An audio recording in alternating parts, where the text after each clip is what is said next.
Remember that guy from Eurovision? The epic sax guy? What a legend. I want to be more like that guy in my life. Good morning, everyone. It's Big Deno. It's early Sunday morning for me. Having a fantastic start to my day and excited to talk about Miniature Masters. So I'll give another 30 seconds or so because I have a proper start time for this one scheduled and everything. So hello Ryan, 2:30 a.m. for you. That's unfortunate, mate. That is unfortunate. But welcome. Yeah, this time zone doesn't suit a lot of my friends across Europe, which is a real shame. But this is the time that best suits me. This is my normal time for painting toys on a Sunday morning. I normally do a stream over on Twitch, painting toys. It says Matt Kerr. Did I? Sorry, Matt. I might be getting you confused with someone else.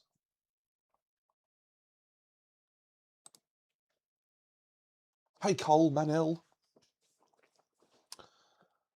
Matt Kerr. Sincere apologies.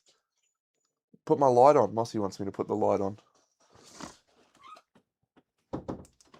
Ha-ha! Okay, now we're live. Now we're ready to go. All right, so the goal of this stream is to just talk about the whole experience from start to finish, not necessarily the stuff you saw on film, but more the stuff that happened around the show, the ancillary things that happened in the show. And this will, I'm hoping, be useful for people that are sort of contemplating applying for a second season, if there is a second season, and just really giving some context to why everyone that was on the show seems to talk about how close they all became and how much they support all the other contestants, because it was a very long period of time to spend together, and yeah, there's a lot of great things to talk about. So anyway, let's commence. The application process for Miniature Masters was not something that I was even across.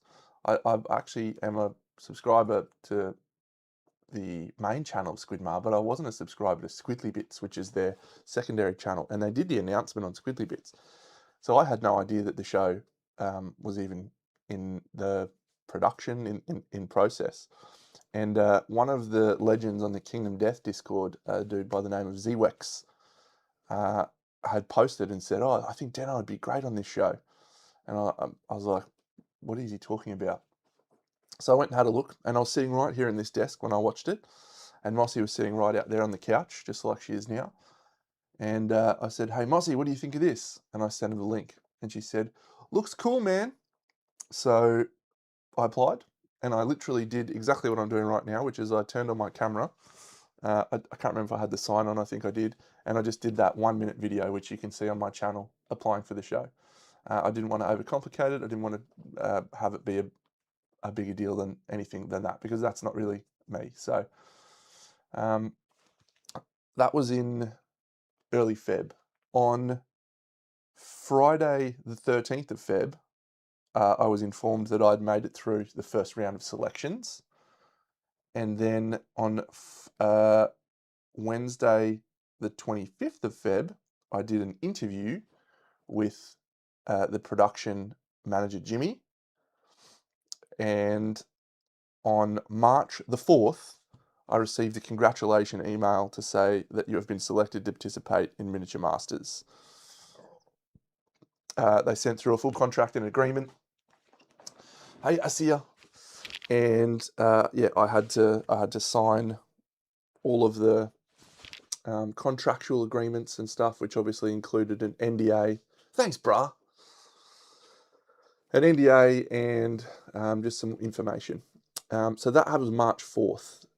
Now, unfortunately, around this time, some stuff happened in the Middle East. And if you didn't know, to get from Australia to Europe, the most direct route is to go through airports in the Middle East. Abu Dhabi, Dubai airport will get you there in the quickest way. And so those two airports have become, huge hubs for people to travel through. Those airports got shut down, and so prices began to skyrocket. And there was a period of time there. Hey, Rag, there was a period of time where I didn't think I was actually going to get to go, because we just couldn't find a flight. The production crew had a travel agent that they used to book flights, and they could only find something that was 5,000 euros, which was above the budget that they had for the production. Hello, Paul. Hello, Sneedrach. So it didn't look like I was going to make it to the show for a little period of time there, but I managed to track down a travel agent that was able to get me flights that were reasonable, but it was quite a mission. So kia ora, Benji. So we got to about a week out, and because I'd found out on March 4th and I'd booked the flights on, about a week or two later, it was only 2 weeks until I flew out. So it just came up very quickly. Unsurprisingly, I was not really had time to get nervous or anything. But one of the things I did do was go and get glasses, because I had been painting a lot for a long time, but in the last 12 to 18 months, I've sort of felt like my eyesight hasn't quite been there.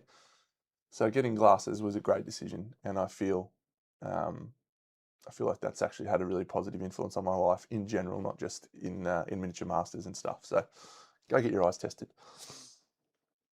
So yeah, that's that period in time was crazy. We obviously had to film some pre-show interviews, the ones that they used for the little hype trailers and everything like that. But they did not tell us anything about the other contestants. They did not tell us anything about what we would be doing on the show. They did say, prepare for some different challenges, etc. But that was it. So I had no idea who was going to be on the show. I was expecting for it to be announced before the show started filming that who was painting on the show. I thought that people would find out about that before I went to Sweden. That was not the case. They didn't announce the people who were on the show until June, 3 months later. Crazy. So let's dive into a different screen. Let's see if this works. Hey, g'day, Dabby.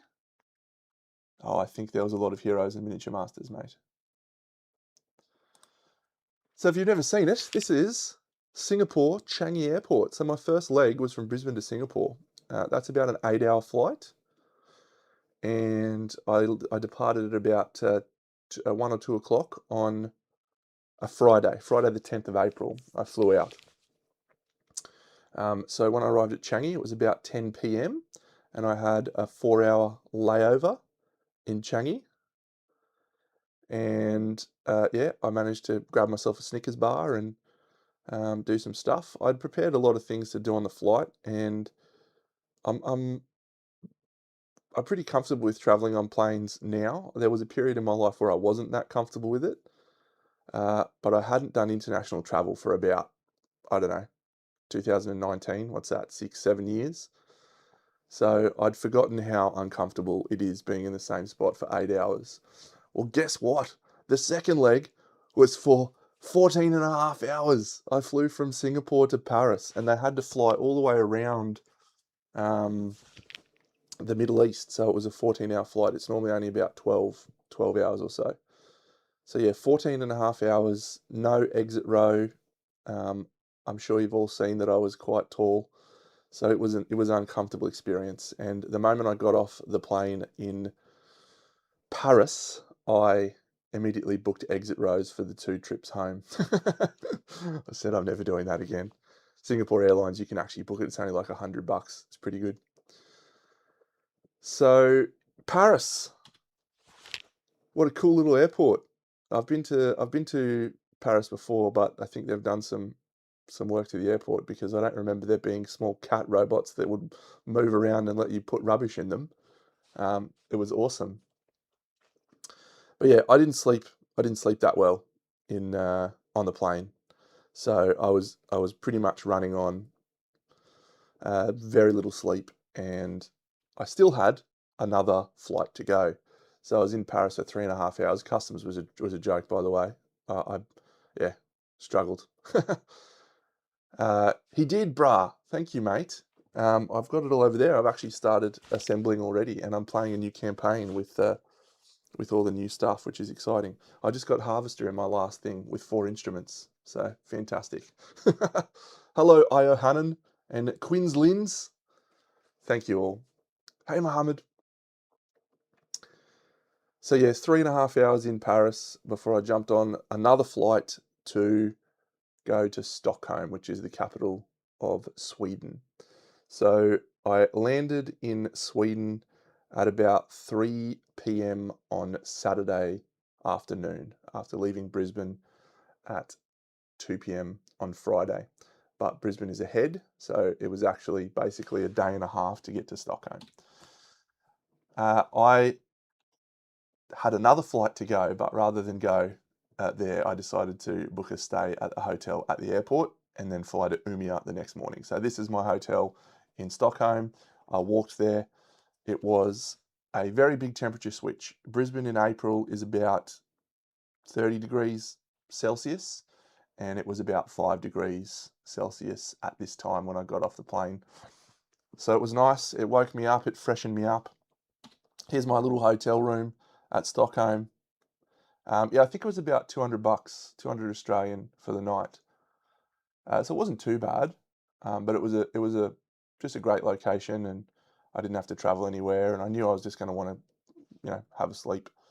So, but yeah, the reason I took these photos was obviously to send to Mossy, but I find it fascinating, Swedish architecture and the way that they do stuff. It's just a different thing. You find so many little interesting things when you travel about the way other cultures have evolved and the way they do things. And this little bed with the 2 different beds and then a bed on top of it is not a thing I've ever seen in Australia. And yeah, I don't know what these wire hanging things on the wall are, but just felt very Swedish to me. So that was the hotel. That's Wally, who's having a look out over the view. I'll talk about Wally a little bit later on, because I'm sure everyone saw Wally in the show. He was a little star. We did a few interviews about Wally, but he didn't make the cut in the final show. But yeah, I'll talk about him now. And that's me the following morning getting ready to go to Umeå.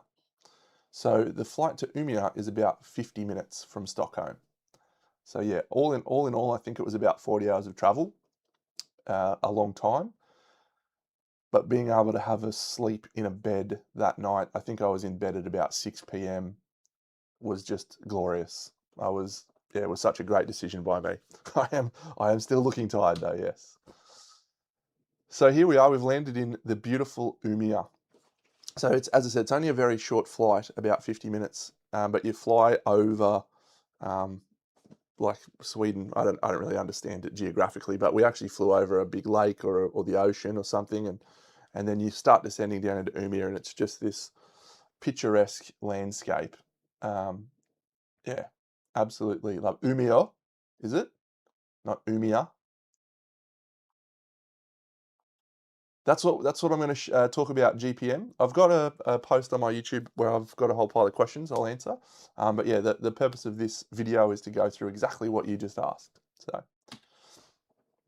I was picked up from the airport by a lovely man named Johan.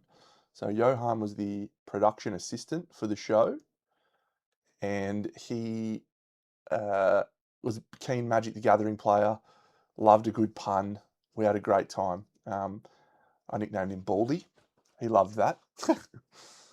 So yes, we had a super cool time driving from the airport to there. I got to ask him heaps of questions, and I was the first person to arrive. So this is Sunday morning at about 8 a.m., 8:30 a.m. So driving through beautiful Umeå. And this is the hotel that we stayed at for the duration of the show. So this is the Comfort Hotel Wynn in Umeå, Umea. Not really a way I could pronounce that in Australian that's going to sound correct. It is in the middle of the city centre. It was such a great location. We were on the 8th floor, and it was a fantastic hotel. Perfect hotel. The rooms were a decent size, beds were very comfortable, and the showers were nice, and the lobby was cool, and there was a little restaurant that was attached to the lobby that did breakfast every morning. So good. Umea Comfort Hotel win. I had about 5 or 6 hours to kill before anyone else turned up. The next people were going to arrive that afternoon. I didn't know when they were arriving, but I knew they were going to arrive that day, as Johan had told me. And so I brought some board games to play. One of the things that they said to us in the pre-production, in the lead up, was that if you get eliminated, you are still required to stay until the end of the filming period. Partly because they wanted to bring the contestants back for the final episode, but just because you can't book a flight earlier in case you got knocked out or whatever. You had to stay there for the whole time. So there was always going to be a period where if I got knocked out, I was going to have time to kill. So I took a lot of games to play in my spare time. No roommates. We all had our own individual rooms. So yes, this is Tiny Epic Dungeons. So I played a lovely little game of Tiny Epic Dungeons, looking out over Umea while I was just killing time. I wanted to keep my brain active, and because it would have been easy to fall asleep. I'd woken up at 4 a.m. that day, and it was boo, boo, boo, boo. The Red Witches are great. Hey, Califax. So yeah, Tiny Epic Dungeons. So I'm sitting in my room, and I get a message from Natalia. And if you don't know, Natalia came to Australia a few years ago to teach some classes. I'd organised the classes for her, so we got to know each other really well. And she sends me a message very cryptically, "Hey, are you in the same time zone as me right now?" And I knew immediately what she was asking. I said, "Absolutely, I am." And she said, "We're downstairs in the lobby." So I rushed down, and it was amazing. I hadn't seen Natalia in, yes, I think it's probably like 7 or 8 years. And it was just like seeing her again the next day. It was so wonderful. AC Miniatures, I'd spoken to AC, watched his streams a number of times, so seeing him in real life was crazy. And Amalia and I had been raiding each other's streams a lot as well. So these are 3 people that I knew, and so when we sat down and started talking, we were just having the best time straight away. You can also see my Kindle there where I'm reading Dungeon Crawler Carl. I think I'm on book 3 at this point. I finished the series while I was there, up to where it currently was at the time. So I read all of Dungeon Crawler Carl during the trip, because we had some downtime. You have a lot of downtime when you travel. So yeah, that's the lobby of the Hotel Comfort Win as well. We spent a lot of time there. But this was Sunday at about, I would say, 2 o'clock. So we went around to grab some stuff from local shops, shopping centres, just some snacks and all that sort of gear. Hi, Zev! And we went for a walk around the town. Now, it reminded me of a couple of towns I've been to in travelling, and it's kind of like you go to the main capitals when you travel, and they're beautiful, but they feel very touristy. But then you find these little towns that are just outside of it. And the 2 that I'm thinking of, this place reminded me of, was Munster in Germany, which I travelled to for Wargaming Convention. Zakopane, which is just outside of, what's that place in the bottom of Poland? Not Warsaw, the other one.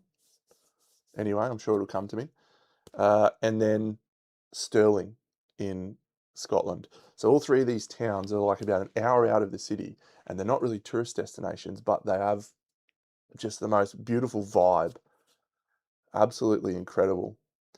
And that's what Umea felt like. It felt like this beautiful little town that didn't get a lot of tourists, but it was just really magical. And I loved walking around the town. This is the river that sort of runs through the city that was about 2 minutes walk from the hotel. It just, yeah, incredible. That's the town square, and so on a Friday, Saturday night, they would have all food trucks and people popping around, and it was crazy. There was one weird thing that happened though, and this was, see you, Benji. This was crazy. Josh and I would get up and walk every morning. So we were both really jet lagged. So we'd get up in the morning at about 5:30. We'd meet in the lobby, and we'd go for a walk. Krakow, thank you, Tommy. Yeah, it's Krakow was I was in Krakow, and then we travelled to Zakopane for a night. This is a beautifully clean and lovely town. Hello, Grunting Bear. And every day we'd walk around and we'd go, wow, it's just so beautiful. And then Josh and I went for a walk on Saturday morning, and the town was trashed. I don't know why, but there was rubbish everywhere through the town square. It was like everyone had just lost the plot. So they had cleaners out there in the morning on Saturday morning, cleaning the place up. There's this like McDonald's food chain that I can't remember the name of, Max Burgers, I think maybe, and there was just Max Burger wrappers everywhere. It was chaos.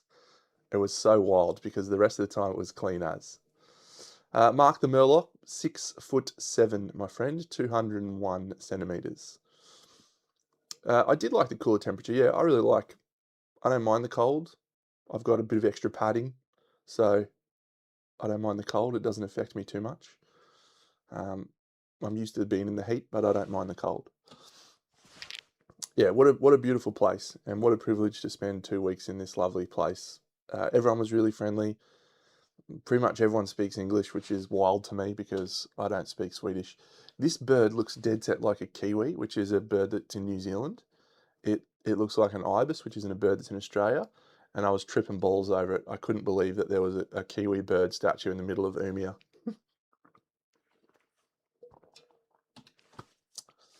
So yeah, we all went for a walk around the town together on that first day, and just enjoyed a bit of free time. So this was Sunday, the 12th of April.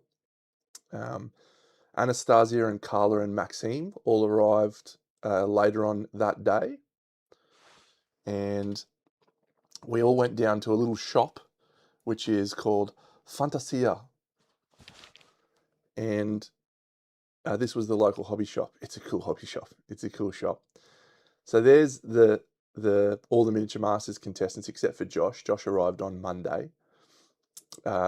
We're all just rocked up to this shop, and I don't think anyone recognised us.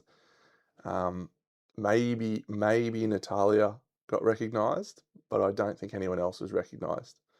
So we were just 7 champions rocking up to a hobby store to look at cool toys, and we had a great time. This was downstairs at the bottom of the thing. They had quite a few little gaming areas set up, and there was this throne there. So I was like, I'm Conan the Barbarian, get around it. And that night we all had dinner at the lobby at the hotel restaurant. So the reason I'm going into detail on this is I'm trying to paint the picture of what it was like outside of filming, because we just had a lot of time together and we all got to know each other really well. And so we didn't even start filming until Tuesday afternoon. So we had 3 full days together, and most of that time we spent together, and it was great. Everyone got on really well. There was no antagonism or frustration or irritation with anyone. We were all just excited, and we spent a lot of time talking about what we thought the show was going to be like, and that was really fun. But it wasn't until Josh arrived. There's a funny story with Josh. So we knew that the last contestant was American. So this day, we were all trying to guess who the contestant was, and we were convinced that it was Sam Lenz. We were certain Sam Lenz was going to be the last contestant. And so we started calling him Sam. And then we found out the next morning that it was actually Josh Berman. And we all just kept calling him Sam. So his nickname in the chat was Sam for a while. We have a WhatsApp group. It was very fun. That afternoon, played another little board game in my room. This one's Deckers. Great game. Absolutely fantastic. Would have played some with other people if I got knocked out early. I definitely would have played some. as you all know, I didn't get knocked out early, so I didn't actually get a lot of time to play games with other people. So this is Monday. So Josh arrived. He was quite jet lagged, but we had a fantastic time getting to know him on Monday. And Monday night was a really special night. We had a arranged dinner that was organised by Emil and the team. I think it was like supposed to be a get to know you dinner for the painters to come together. We'd all been there for 2 days, and we had all spent the whole time together. So we didn't really need to get to know each other. But Jimmy was supposed to come to this as well, but he was busy doing stuff for the show. So Johan picked us all up in a van, and he drove us all the way out into the countryside up this mountain. And he just says, okay, guys, he drops us off at the bottom of this mountain. It was like a nature park. And he's like, you just go up that hill, just walk up there for like 1 kilometre. Okay, mate, sounds totally cool and normal. So we walked up the hill, and we get to the top, and there's this crazy little hut. Now, I don't know what that says, Hamstanstugan. I don't know what that means, but this hut had been taken over and turned into a restaurant. And it was owned by this lovely little couple that I'm just going to turn on the audio, I think, because we need audio for this next bit. Yeah, it was owned by a lovely little couple that turned it into a restaurant. So it was obviously meant for destination meals, like type of stuff like this. But it looked out over Umea, and the whole plan of the evening was that we would stay there getting to know each other, and then if it got dark enough, we would hopefully see the Northern Lights. The conditions were okay for Northern Lights this night. I was not okay. I was at about 8:30, I was ready to fall asleep, and the Northern Lights don't normally appear till about 11, so I was in big trouble. But this is having some of a special tea, mulled wine type of thing. So we had a lovely little and she was explaining all of the stuff about the background of when they bought this, and they were a really lovely couple. So her and her husband, boyfriend were the chef. They know, so They better. that's Hey, okay. Valka. So yeah, really just a cool place to be. So we end up going inside to this long table where we have this special meal together where they cook some traditional Swedish dinners. And we did a fun thing this night where we had, we all voted on who we thought was going to win. It was really fun. I asked the question. I was like, come on, let's do it. We all want to know, who do we think's going to win? And I think I got 3 votes. Anastasia got 3 votes or 2 votes. Josh got 1 vote. And Natalia got a couple of votes, if I remember rightly. So it was a fun night. So we finished the dinner, I reckon that was about 8:30, and we walk for another 0.5 kilometre up to this tiny little hut. So this was about 9 p.m, I think we got to this hut, and there was a fire, and we cooked pancakes in butter and sugar, and over this open fire, and we just sat in this little hut talking for the next 2 hours with the people who were owned the place. They were really interested in why we were there. We showed them Instagrams, and we tried to make them guess whose Instagram was who. So that's great. This was a really special night. We all had a lovely time and really bonded Monday night for that. Tuesday was the first day of filming. So I'd been in Sweden for 3 days, 4 days. So I was relatively acclimatized. I was still getting up at about 5:30 every day, but a lot more acclimatized than I was before. Thank you, Aprenda la Pintura Figures. Thank you, mate. So Johan picked us up at about 1 o'clock, I think. We had lunch catered in the lobby. We all sat down in the lobby and had lunch together. I'll come to that soon. We did not see the Northern Lights that night. And there's actually a funny story. So it was about 10:30 and that we hadn't seen the Northern Lights and it didn't look like it was going to happen. And everyone was exhausted. So we were waiting for Johan to message us and be like, hey guys, I'm here to pick you up. But no one had any reception up there. So no one got any messages. So I walked down the kilometre back down to the bottom of the hill to see if Johan was there. And he was there in the van, but he'd fallen asleep. So he's just lying there. And I walked up and knocked on the window. He thought I was there to murder him because it was in the middle of nowhere. So I then had to walk back up the hill, get everyone, and then we walked back down and we got back home. Very funny. I sort of tried to take on a bit of a role for the crew of just being the guy to organise things and make sure everyone had a good time. It was a very much like a Fellowship of the Ring experience for me. If you've ever watched the making of the Fellowship of the Ring and the Lord of the Rings, it's glorious. But yeah, Sean Astin was like the oldest of the hobbits, and he sort of tried to make sure everyone had a good time. So I sort of had that same mindset. You know, I was the oldest.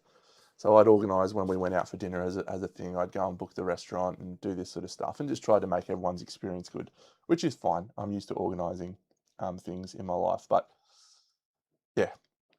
So yes, so this is Tuesday.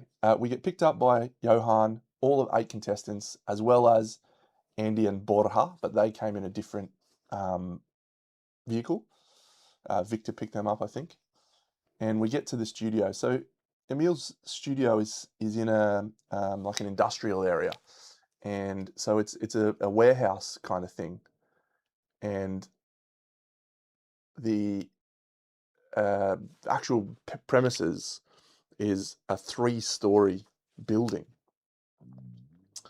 and this is the sign out the front. So it looks quite unassuming from the outside. They'd also got 2 trailers set up for the contestants of the show. And thanks, K Kitty Channel. I did. Yeah, I was directing people with helicopters holding signs. So this was on the top floor. So there's 3 stories of this. So the bottom floor was normally set up for their filming area where they do normal stuff for their shots, for their show. But they had built the whole set in a little separate room adjacent to this. And then that bottom floor had been turned into the production area. And then there was a little area where they had a photo area set up and the sink area where we did those interviews where the plants attacked us. So, yeah. The second story is all painting. And then it's another room where they have about 20 computers set up for editing and stuff. 20 might be an exaggeration. Photos and stuff. And there's stuff everywhere. It's amazing. But the top floor is like the relax floor. So there's couches and there's these display cabinets. And you can see in the background there is Lucas's Golden Demon winning entries. We got to see that, which was really cool. So this was Tuesday. We all had about an hour to just kick around and check out all of the stuff on the top floor and meet everyone in the crew. There's Emil and Andre in the background. So getting to know Emil and Lucas and everyone else involved with the show was awesome. I would count those guys as my friends now, having spent 2.5 weeks together in this very intense experience. Shared trauma brings people together, if you didn't know. So yeah, I see those guys as friends, which is a really lovely thing to have. I actually met them for the first time. I forgot to do this, but I've got a photo of me and Emil. He came down to Australia a few years ago for an event called Arc Open. And while he was here, he judged, and I was actually someone who went to that event. And so I actually met him and spent some time with him. I'm sure I've got this photo on my phone somewhere. Hang on, is it on Facebook? I can't remember. But it was really, really cool to meet him. And I remember speaking to him about it, about painting and whatever. And I think that gave me a little advantage when it came to the application process, because I'm sure he would have remembered our little interactions. Maybe I'm overestimating my own importance. Maybe he didn't. But yeah, so we took photos, all those shots of us going, "Rrr," this kind of stuff, and we did our preliminary interviews. So they're called syncs. We called them syncs. I don't know why, synchronized something. But yeah, we did a 5 or 10 minute interview with Jimmy and Christopher, where we got asked questions about how we were feeling and what we thought. And then we got lined up to go into the studio for the first time. So Andy had obviously been down there, he'd seen it. Oh, Hoplomachus Victorium is the best. I do love that game. I played another game of it recently when the expansion came out, but I want to crack it out again. It's a good game. So here's us, a couple of photos from everyone lined up, ready to go into the set for the first time. We had not been allowed downstairs, so we had not seen it. So the first time we walked on set was a real genuine live reaction to the set. And it was awesome. This is what the production area looks like on the ground floor. That's Maddie. That's Noah or Marcus. Can't remember which one's which. And Linda in the background. Linda's the boom chick.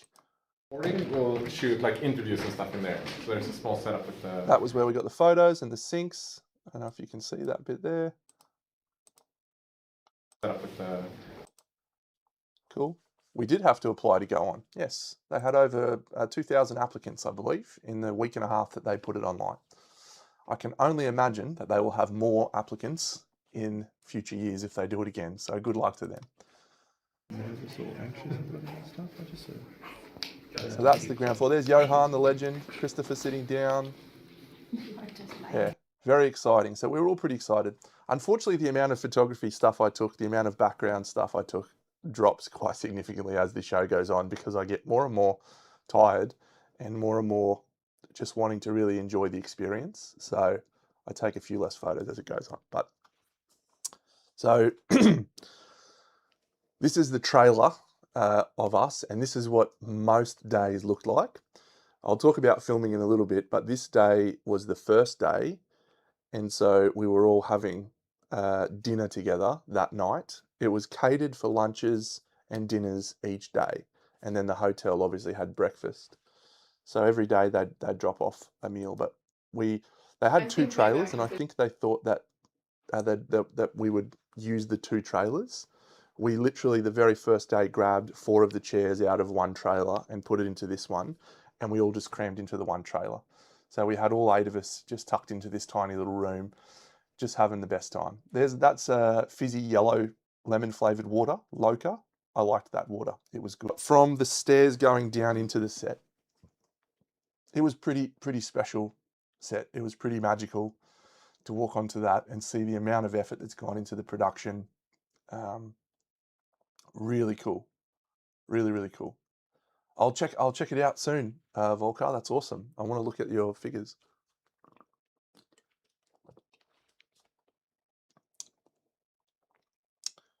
The first observation, though, was that the chairs have no backs.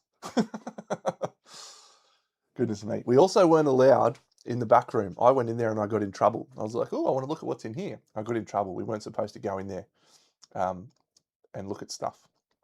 So this is about Tuesday, I'd say about 3 or 4 o'clock in the afternoon on Tuesday. So we're seeing the set for the first time. We obviously filmed that, and we filmed our very first experience with the set. And we sat down, we're looking at all of our gear and our equipment and what have you, and this is the view from my table, which is nice. So on the first day, we actually filmed the first part of episode 1. So the part where we chose our models, we did that segment, but we didn't start painting until the next day. So this is actually filmed over 2 days. We all had to wear the same clothes the next day, so it looked like one day. I know I'm destroying the magic of television, but that's what this is all about, me destroying the magic of television. So this this was a really good move by them, I think, giving us time to think about how we were going to approach our figure. And one of the challenges of the show was that you didn't get a lot of time between here's the challenge and go. Most days, most challenges, we found out about the challenge, and about 2 minutes later, we had to start the challenge. So that was actually probably one of the more difficult things on the show. And I think that the way that this first episode worked, where we filmed our model selections and then had time to think about our story, really helped everyone just do a slightly better job on that first day. So that was cool. But yeah, so this was right before they brought in the judges, and yeah, what a cool place. You can't see it in this shot, but I sat down at my desk and I said, guys, this is way too short for me. Can you please raise this somehow? So the production crew, which was Emma, Zay, and Franz, came in and actually put blocks that were about 2 inches under my table for me just to get the height a little bit higher for me, which was very much appreciated. It was still too low, but it was way better. So day one ends at about 9 p.m. So we were there from about 1 o'clock to 9 o'clock. We filmed our selection of models. We filmed our intro to the studio, and then we did more interviews afterwards where they asked us, what did you think of the set and how you're feeling about the challenge and all that sort of stuff. We came back the next day ready to start filming, and that great man there is Jimmy with his clapboard. Perfect.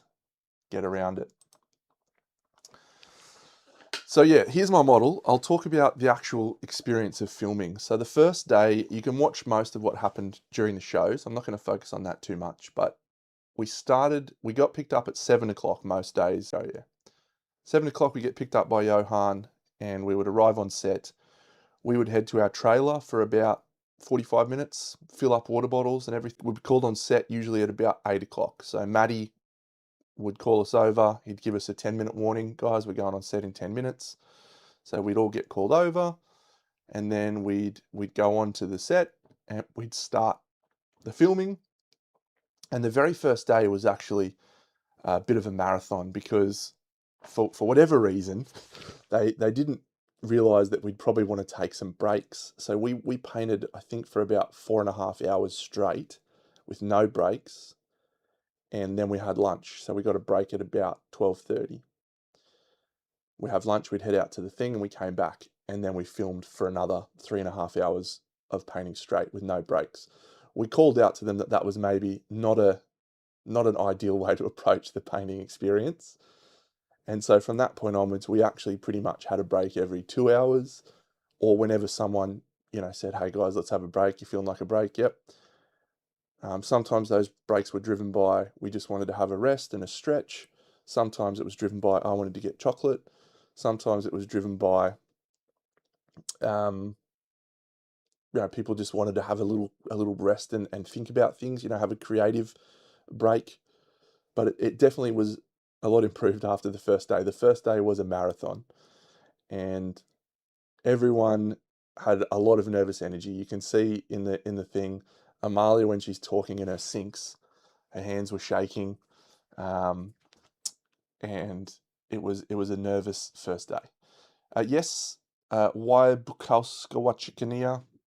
Hotel, travel costs, and food were provided by the show for all of the time we were on set, and so we had a weekend free, which I'll come to in a second.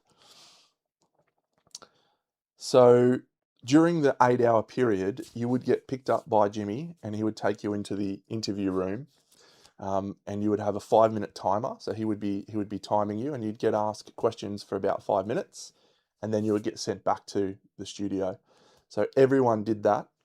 So everyone spent 5 minutes doing these interviews during the painting, and then they added 5 minutes onto the clock. So no one missed out on any time, but those sync interviews happened during the painting. They were basically like a real-time experience. The filming wrapped for our part of the show. We handed over our models and presented them, and we then got kicked back to the trailer, where we spent probably an hour and a half to 2 hours most days. The judges would film their bits. They filmed a lot of content then that they didn't put into the show. They were talking for quite a while. They didn't take any photos or anything like that of the models at that time. They just did the judges session before we got brought back in. So by this time, it was about 7 o'clock at night. So we'd been going for 12 hours, and we then came back in to film the last segment, which is where the judges do their deliberation.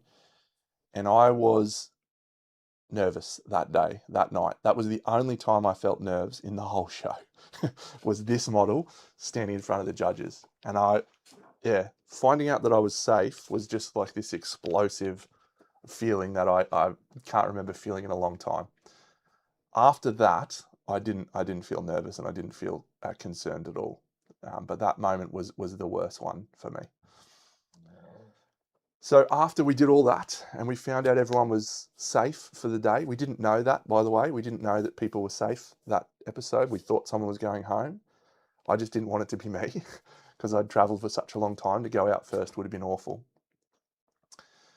But yeah, so obviously everyone, and I found out later because they actually had scripts for each episode and they had scripts sort of lying around. So I picked up one and had a read of it one day. And the plan was always to have both people get through the first episode, which I think was fantastic because you're using equipment you've never used, paints you've never used, sitting in an unfamiliar seat with an unfamiliar table. Everything was new, and just giving people a little bit of time to get used to that was just such a positive thing. So yeah, that was my guy. I love this model. I love Nurgle. It just felt like being in my happy place, painting a cool guy. I was inspired by the artwork from the Death Guard Codex, which has got this magenta glow. It was just such a sweet, simple, fun experience for painting it. And yeah, it was safe. It was a very safe choice. But it was, for me, the right choice just to let me feel good about what I was doing. And I definitely did. There was a few things in the scripts. There was a few things in the scripts that were interesting. The hanging loose was written in the scripts. I didn't really explain that. This was after the first day. We got back to the hotel at about 9:30, I think the first day, 9:30, 10 o'clock. So we had dinner on set, we had dinner in the trailer, and this is all of us after the first day.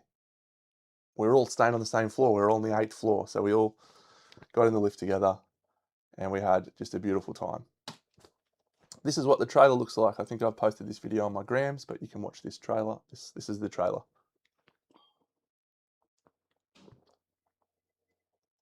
Come on, Drive. You can do it. This is the Miniature Masters trailer. We've got lockers for all of our stuff. We've got a shower. This is where we hang out in between filming. That was start of day 2. We'll talk about day 2, but before I do that, so this is the Thursday now, day 2. So we filmed episode 1 over Tuesday, Wednesday. I think that's the 13th, 14th, something like that, of April. And this is on the Thursday, the bust. We all knew Alfonso was coming, I'm sorry to say. We found out Alfonso was going to be there basically the day before. But we didn't know if any other guest judges were coming. As it turned out, there wasn't any other guest judges, but we were all trying to guess if someone else was coming. Eric Swinson was in Europe at the time, so we were all convinced that Swinson was going to be on the show. We were hoping Roman Lepart would be on the show. I think they just had a limited budget for the first season. I'm sure that they would have loved to have gotten more people on, and it would have been great. But yeah, it was such a privilege to have Alfonso come onto the show. So I'll tell you a little insight into Alfonso. Alfonso teaches classes all across the world and has absolutely got the most commanding presence, right? And so on this day, on the Thursday, Alfonso comes into the room and we're all cheering and everyone's excited, and he prepares to do his demonstration. And the demonstration that he did was incredible, but he was shaking. He was so nervous, and he said to everyone, "I've never been this nervous painting. I've never ever felt like this. He had to actually stop. So you've probably seen in the first episode us all standing in a circle and sort of hugging, and I'll explain what that's about. So I come from a background of sports. We would all stand in a circle and we would take a deep breath in through the nose, out through the mouth. We would take 3 or 4 deep breaths. It has a very positive physiological effect on your body. It will calm your heart rate. It will slow your everything, and it will actually help you relax. Right? It's one of the simplest things you can do, breathing. But if you do it properly, it will have a huge impact on your life. So we did that before filming every day. We'd have this thing. So Alfonso is sitting there, shaking and having a crazy stressful time, because painting in front of 4 people filming you with the lights beaming down on you, it just felt different. It really felt weird. So we got Alfonso up and we got him in the circle and we did the deep breathing exercise with him and got him to calm down. And he was, yeah, he felt, judges and Emil and Lucas were judges. We felt very connected as a group, even Andre, Victor, Christopher, the production crew, everyone that was on the set. We all felt like one group. It didn't really feel like judges versus contestants, outside of one thing, which we'll come to, I'm sure. So yeah, so Alfonso doing the 30-minute experience was great. I had seen him do a similar thing before at Monty. I'd actually done a speed painting challenge with Alfonso in charge of the speed painting challenge, which was great. But everyone but me, when they found out they had to paint a bust in 30 minutes, was shitting bricks. I was not. I felt very comfortable in a 30-minute challenge. My approach has always been very speed focused, and so this just felt pretty much in my wheelhouse. I felt very good about winning the challenge, but I don't think anyone was surprised. So it was a good bust. Good bust. Good bust to paint. Really nice shapes and volumes to interpret. So we filmed everything on this day. This whole first segment was done, and then we broke for lunch. I think we broke a little early for lunch this day, so on Thursday, and we came back and we then filmed our model painting of the second bust. Oh, here's some I prepared earlier. There we go. So this was my bust. I picked this bust, and I think I said it on the show, because it was the hardest one there. In my opinion, I'm sure other people felt differently. But this looked like the most complicated bust that was on the shelf. And because I've painted so many busts, I've painted so much of everything. There's just nothing that concerns me about painting at all. I just have a great time painting. So, whereas Amalia has never painted a bust, she was very concerned, and I didn't want her. We didn't know how everyone was going to go, but I didn't want her or Maxi to have to do something like this, because this just would have been very, very challenging. Having said that, having seen how Amalia went, it would have been really interesting to see her interpretation on something like this, because the way that she delivered on that samurai, yeah, she could have absolutely crushed this, I reckon. But yeah, this is a cool model. Hera Models was the sponsor for this episode. Love Hera Models. You should all support it. They've actually got a limited edition Miniature Masters figure out now, so you should go check that out. It's a cool company, run by a guy named Diego. Really nice guy. I've done heaps of Hera figures. I love them. So this day was, again, yeah, Alfonso was the judge, and we ended filming, and again, we did our interviews and our syncs. We didn't finish filming till about 9:30. So pretty much what you'll find is that every day we started our day getting picked up at 7, and we wouldn't get back to the hotel until after 9. So it was generally 14 plus hour days of filming. So we've done 2 in a row here, and the third day is the Atmosphere Challenge. This is us waiting in the trailer for the judges to deliberate. We got merch. We've all got Miniature Masters water bottles, which is cool. If you look in the show, you'll actually see Aaron did a skull on his. He actually drew that. He drew it. He was like, I don't want this one. I want to have a skull. So he sat there with a pen and drew it. What a fucking legend. We got jackets. Yeah, the judges thought that was a bad move from me. They thought it was a mistake and that I needed to try and prioritise myself. You can ask Mossy. I might get Mossy to come in here in a second. She got really angry at me because I said to her, I'm not trying to win. I'm just trying to have a great time. And she was like, you need to try and win. We're going to put in a new kitchen. We need 10 grand. And I said, I'm not here to win, mate. She's like, you're a dickhead. But I was just there to have a wonderful experience. And I'm very, very fortunate that I did as well as I did. Everyone was tired. They were mammoth days, behemoth days. I haven't painted that long in a long time for that sort of period of time.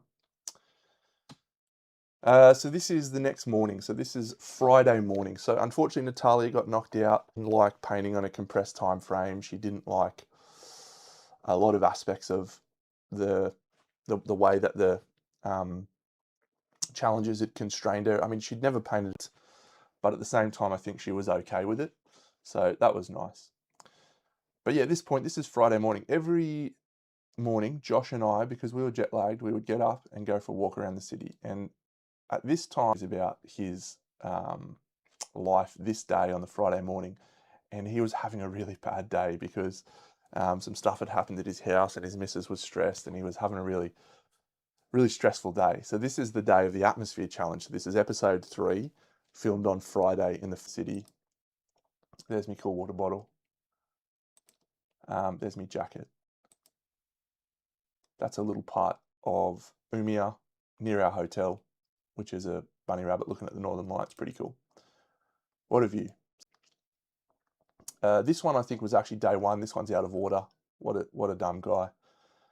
But yeah, we all spent heaps of time together once filming started. But we had a weekend. So the Saturday, Sunday was all free time. Everyone went away from the show for a bit and it felt very needed. So this is still Friday, so a number of factors that contributed to that. The main one being his colour selection, but he was also having a tough time. He was on the phone for a little bit of the time. Yeah. Yes, you can see the Miniature Masters jackets on camera. I never wore mine on camera. See the dragon. So I got to this point. I'm trying not to talk too much about my thought processes during filming because Mossy and I did a watch along of the episode 1 yesterday. Fuck me, it was a train wreck. But she wants to do more, so I'll probably try to talk more about it. But I definitely felt a lot more comfortable this day, and I thought to myself, all right, well, at this point, I just want to start doing things that feel like me and feel creative and outrageous. So this was outrageous to do in 8 hours. Absolutely ludicrous. What you can't see in these shots is the backside, and the backside was lit by moonlight darkness. It was awesome as well. I did a really fantastic job on this. I think this would be, for me, probably the best thing I painted in terms of how much I tried to push myself in the time frame. Like I really worked hard the whole time to try and get this finished. So yeah, I was chuffed. Yeah, exactly. What about the kitchen? She's at me. But it was a good piece. I definitely did a much better job with the lighting than it came across on camera. And even in this photo, it doesn't look all that well. But it actually was structured in terms of how the lighting looked. Like there is a shadow on the rock of the tail. The torchlight is the brightest part and everything falls away from there. I also had the dragon look like he was about to breathe fire, so there was light coming from there.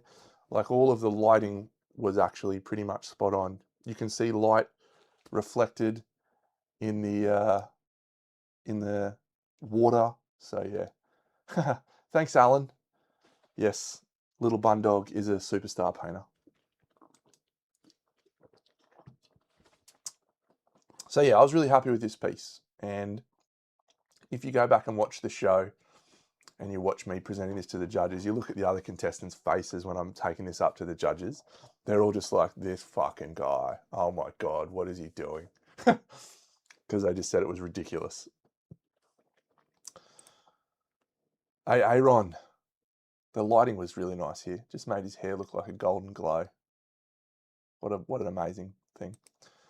So this is Friday night. We all went out and got bastard burgers. We're hanging out. We're having a beautiful time. Josh knocked out this day. So Josh and Natalia started to spend a bit of time together, and the eliminated contestants would actually come to the set most of the time early on, because otherwise it just would have been them at home. So they all came to the set and they were hanging around, and they were hanging out upstairs and checking stuff out. They didn't, probably the only downside for them is they didn't get a lot of interactivity with everyone else that was there, because everyone was so focused on the show. So I think Natalia, probably felt a little bit left out, a little bit isolated that day. So it was good when Josh got eliminated. Not that good that he got eliminated, but yeah, just good that he gave Natalia some company and they spent some time together. And what ended up happening, hey Flemish, with the eliminated contestants is they would spend time together and do what the other person wanted to do. We'll talk about that more in the second week, which we'll get into. This is taking longer than I expected, so I'll try and speed up. But this was great. This was Friday night. We cut loose a little bit.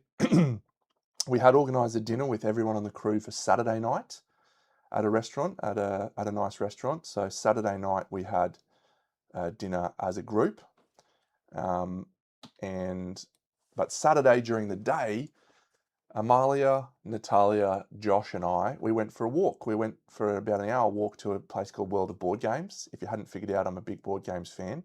So I was like, I want to go to this board game shop. And they decided to come along. So we went for a walk around the city. We got to walk through the place and just see lots of stuff. Everywhere I go, I take reference shots of moss and nature and shit. So this is just one of my reference pieces.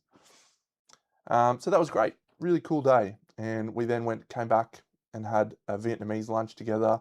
Found out some very interesting facts about Natalia and Amalia that I will not share here, but they're loose cannons. And yeah, so Saturday night we had dinner.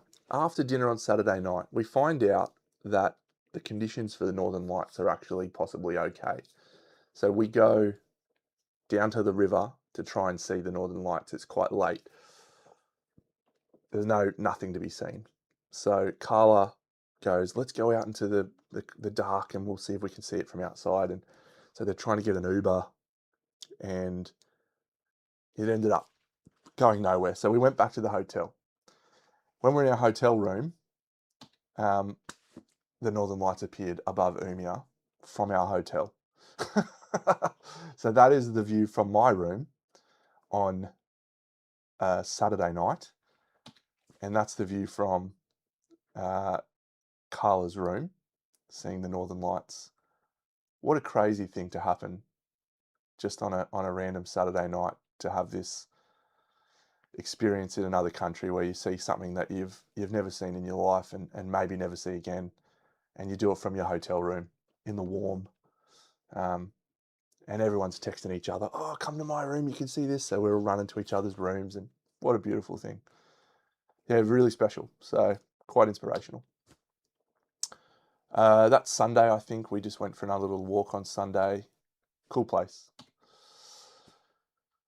I do think this is out of date. I think this is maybe the Wednesday night or something. The judges, the boys, Borja and Andy, were also staying on the same floor as us, and they felt like a part of the team. It was lovely. It was lovely spending time with them. They're two of the sweetest men I've ever met.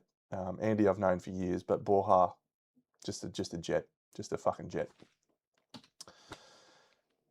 This is me dueling Maxime in the car park with some sticks.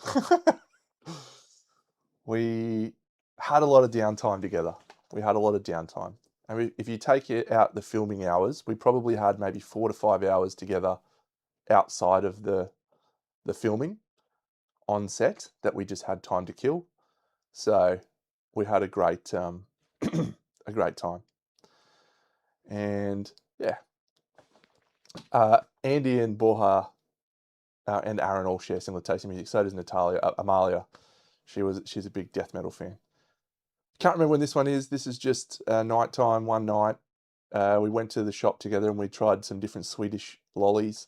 There's these little ones which I can't quite remember the name of, but they were like little ice cream cones with chocolate and stuff in the middle, and they were the most Moorish thing. I reckon I smashed out a packet by myself in about 12 seconds. This little yellow packet, I can't remember the name of them, but they were fucking excellent. It was fun. Some of the best meals we had were just at local restaurants. Bastard Burgers was great. We went to a ramen place, which was great. There was an Italian restaurant nearby, which was great. I had a Korean bibimbap one night, which was great. And one of my favorite nights that I had was an Indian meal where Aaron, Borja, and Andy and I just went out together to get Indian one night. It was quite late. It was unexpected. I was pretty tired, but they were like, Aaron was like, "Oh, we're going to get Indian. Do you want to come?" And I was like, yeah, I do. So even though it was like 9:30 at night, I went out, we had Indian, and it was fucking beautiful. It was some of the best Indian I've ever had. And we actually went there on the very last night of production, again, with the whole crew and cast. And it was incredible. But yeah, just spending the time with Andy and Borja and Aaron was beautiful. Okay, so this is Monday.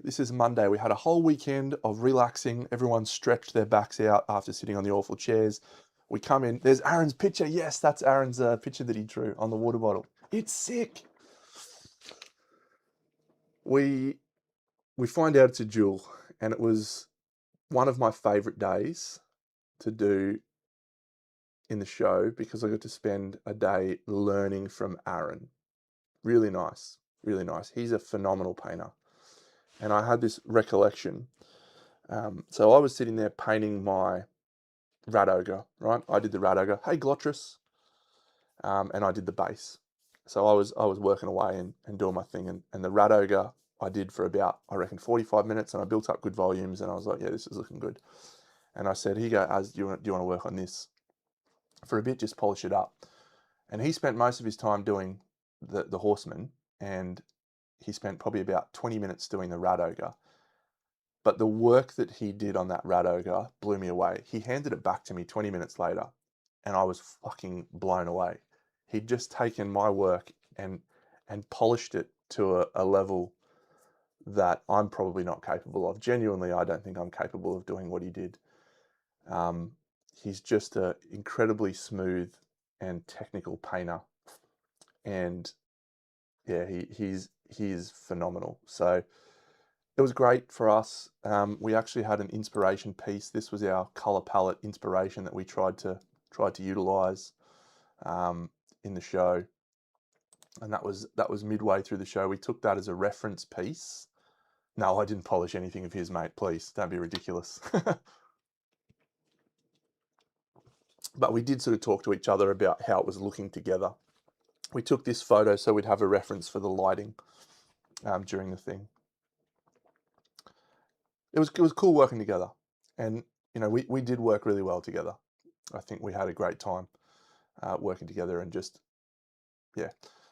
That's actually from Aaron's desk, and you can see that my desk is taller in the background. Yeah, really great.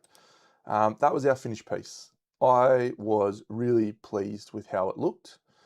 I think we did the most finished job, and I think that is why we won, because everything on our piece was painted. And I also think we won because of the non-metallic metals that Aaron did on the rider. Sorry, the true metallic metals Aaron did on the rider. I genuinely think that his work is why we won. And my work was contributed to the overall piece. I think that's why I won the team's challenge, the best teammate. But we won the challenge because of his work. So it was a cool day. Let's talk about the elephant in the room. This session of judging. We had our phones the whole time. Mossy was messaging me all the time, being a pest, and we could Google and look up stuff. We found some funny photos of Emil that we were showing him. There's actually Emil's got a photo of him in a death metal band, and they had a logo. And on this day, I painted the logo on the ground and showed it to him. Classic. Let's talk about the elephant in the room. Yeah, so this day was a tough day for everyone. It was the Monday. We'd had a weekend and we did the team's challenge, and Anastasia and Amalia got asked to present why they should stay.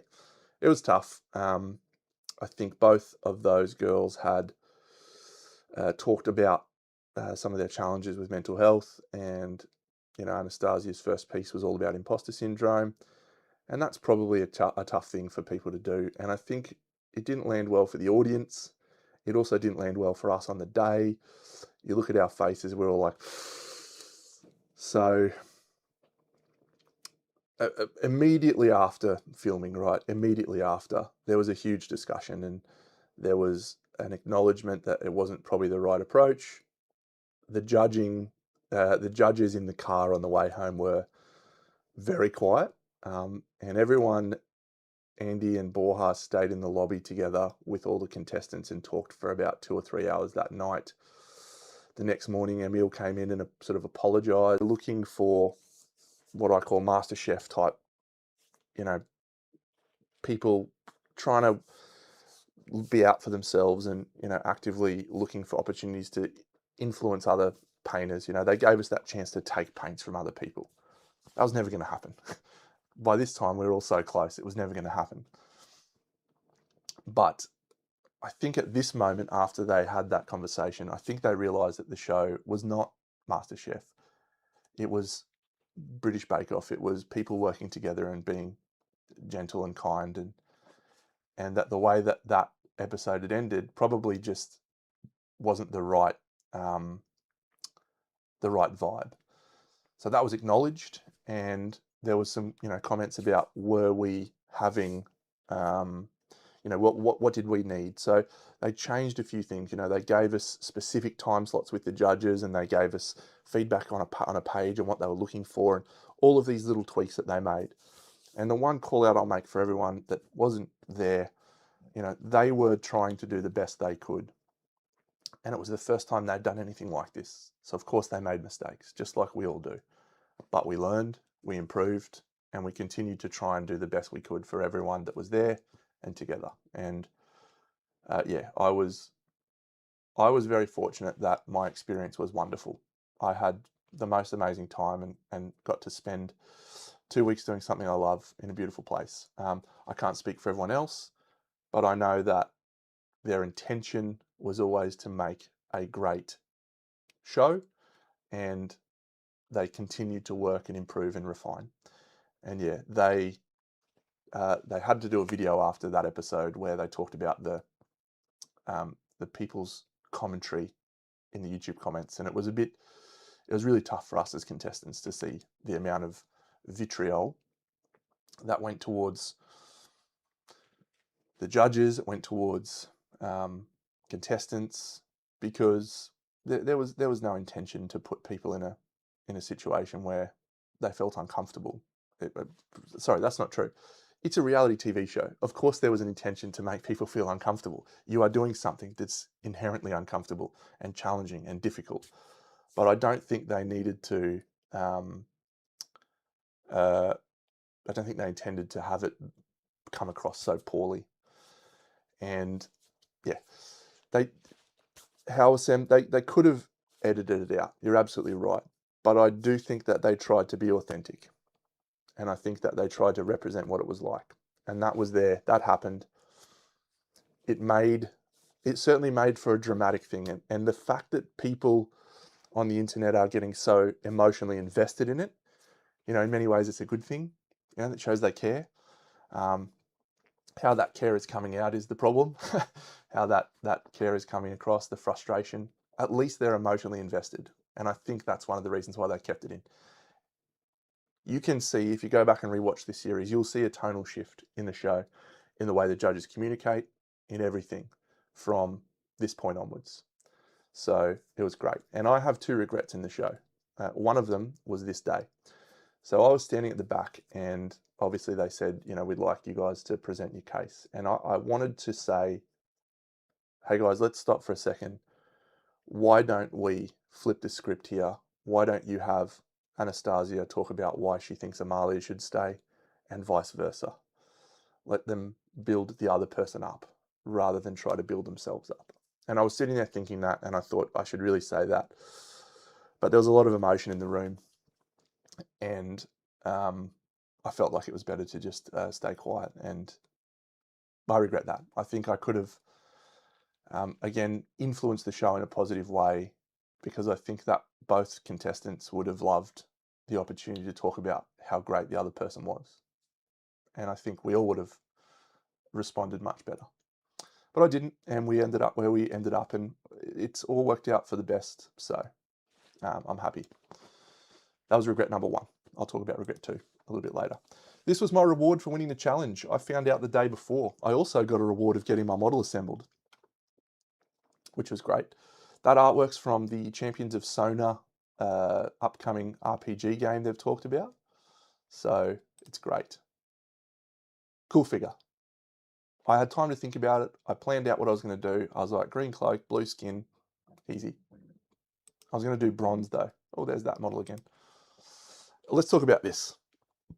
This is fucking incredible. To me, and I say this with the utmost respect to myself and Aaron, this was the best piece in this challenge. It was a duel between technology and nature. It had the most impressive silhouette. The painting was really, really good. To me, this felt like the most impressive piece. I really loved it. I am not at all surprised that it got second. The judges agreed. They early on thought this is never going to make, these guys are going to be in the bottom. But at the end of the day, it was absolutely the right choice for this to come second, in my opinion. And that's only my opinion. So this day, Josh and Natalia were out, and this begins a trend of those guys having a far better time than everyone in the show. Everyone in the show is filming for 14-hour days, you know, feeling intense pressure and stress, and not me, but everyone else was feeling a lot of stress. And there's these guys just getting up at 9 o'clock and rocking around to have cakes and coffees and biscuits and taking Wally out and having a great time. Absolutely crazy. There's Josh and Natalia having fun with Wally. Great times. All right, Tuesday, episode 5. So this is the last single day challenge. This is on the Tuesday of the second week. Joshy came to set this day. There's 5 contestants left in the show. That's the van that we got taken to the thing in. Oh, I've gone too far again. Clicked the wrong button. Here's my piece. This was great. I did a great job. I painted a very good piece. I can paint okay. And this one, I think, is when I proved that.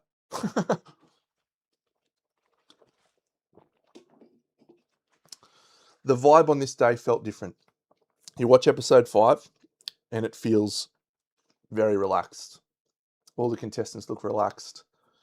It's like we had a clearer picture of what we were trying to do. And I think that came from the feedback that happened at the end of episode 4 and the feedback and the judges chatting to the contestants that night. So we were all chilled. See ya, mate. Yeah, this will be up on YouTube. You'll be able to watch it later if you want to see. No problems. This was one of my favourite challenges. I got an advantage in getting my model assembled, so it was great. And I loved painting this model. I loved the details I chose to focus on. The curveball came at a great time for me because I felt like I was at a stage where I was just doing refinement at that point anyway. The curveball did not come at a good time for everyone else. So, yeah, a good figure. And I was very, very pleased to win. I think that's one where I felt like, yep, I think I'm a chance of winning this one because I did a really good job. But it was just a cool model to paint. The medal was awesome. Amalia, Natalia, and Josh all out, taking Wally around. What legends. Just had the best time. Look at them, you scumbags. You absolute scumbags. Just hanging out, and they're sending us photos. So we're in there slaving over a table, and they're just coffees and cakes, man. Dickheads. So this is day 3 on Wednesday. I did finish a little early. Pretty much every day I finished early. I was finished quite early, and that's where the cleaning thing comes from. Because at the end of the day, I would pack up my desk and I would put the paints away just so Emma, Zay, and Franzi wouldn't have to do it. So that's why they thought my desk was clean. I am an organised person. My dad's always, my mum and dad have always sort of been, an organised mind. Comes from an organised workspace. So I'm trying to, I was always quite organised. My process is, I would say, not very artistic. I am very much formulaic. I do things the same way. It's a habit. It's a developed habit. It's not really a creative endeavor for me, painting. But yeah, we're down to the final 4. This challenge was the Kit Bash challenge. What a cool challenge. This was the only day that we didn't finish at 10 o'clock at night. The only day. We did the Kit Bash. We started filming at 8 and we finished at about, I reckon, 3 or 4 o'clock that day. We were all finished early. We got to go home early. We had a nice time that night. How fun. The only day that we didn't go for 14 hours. Crazy. That was my fusion. This is regret number 2 for me from the show. I didn't do something crazy.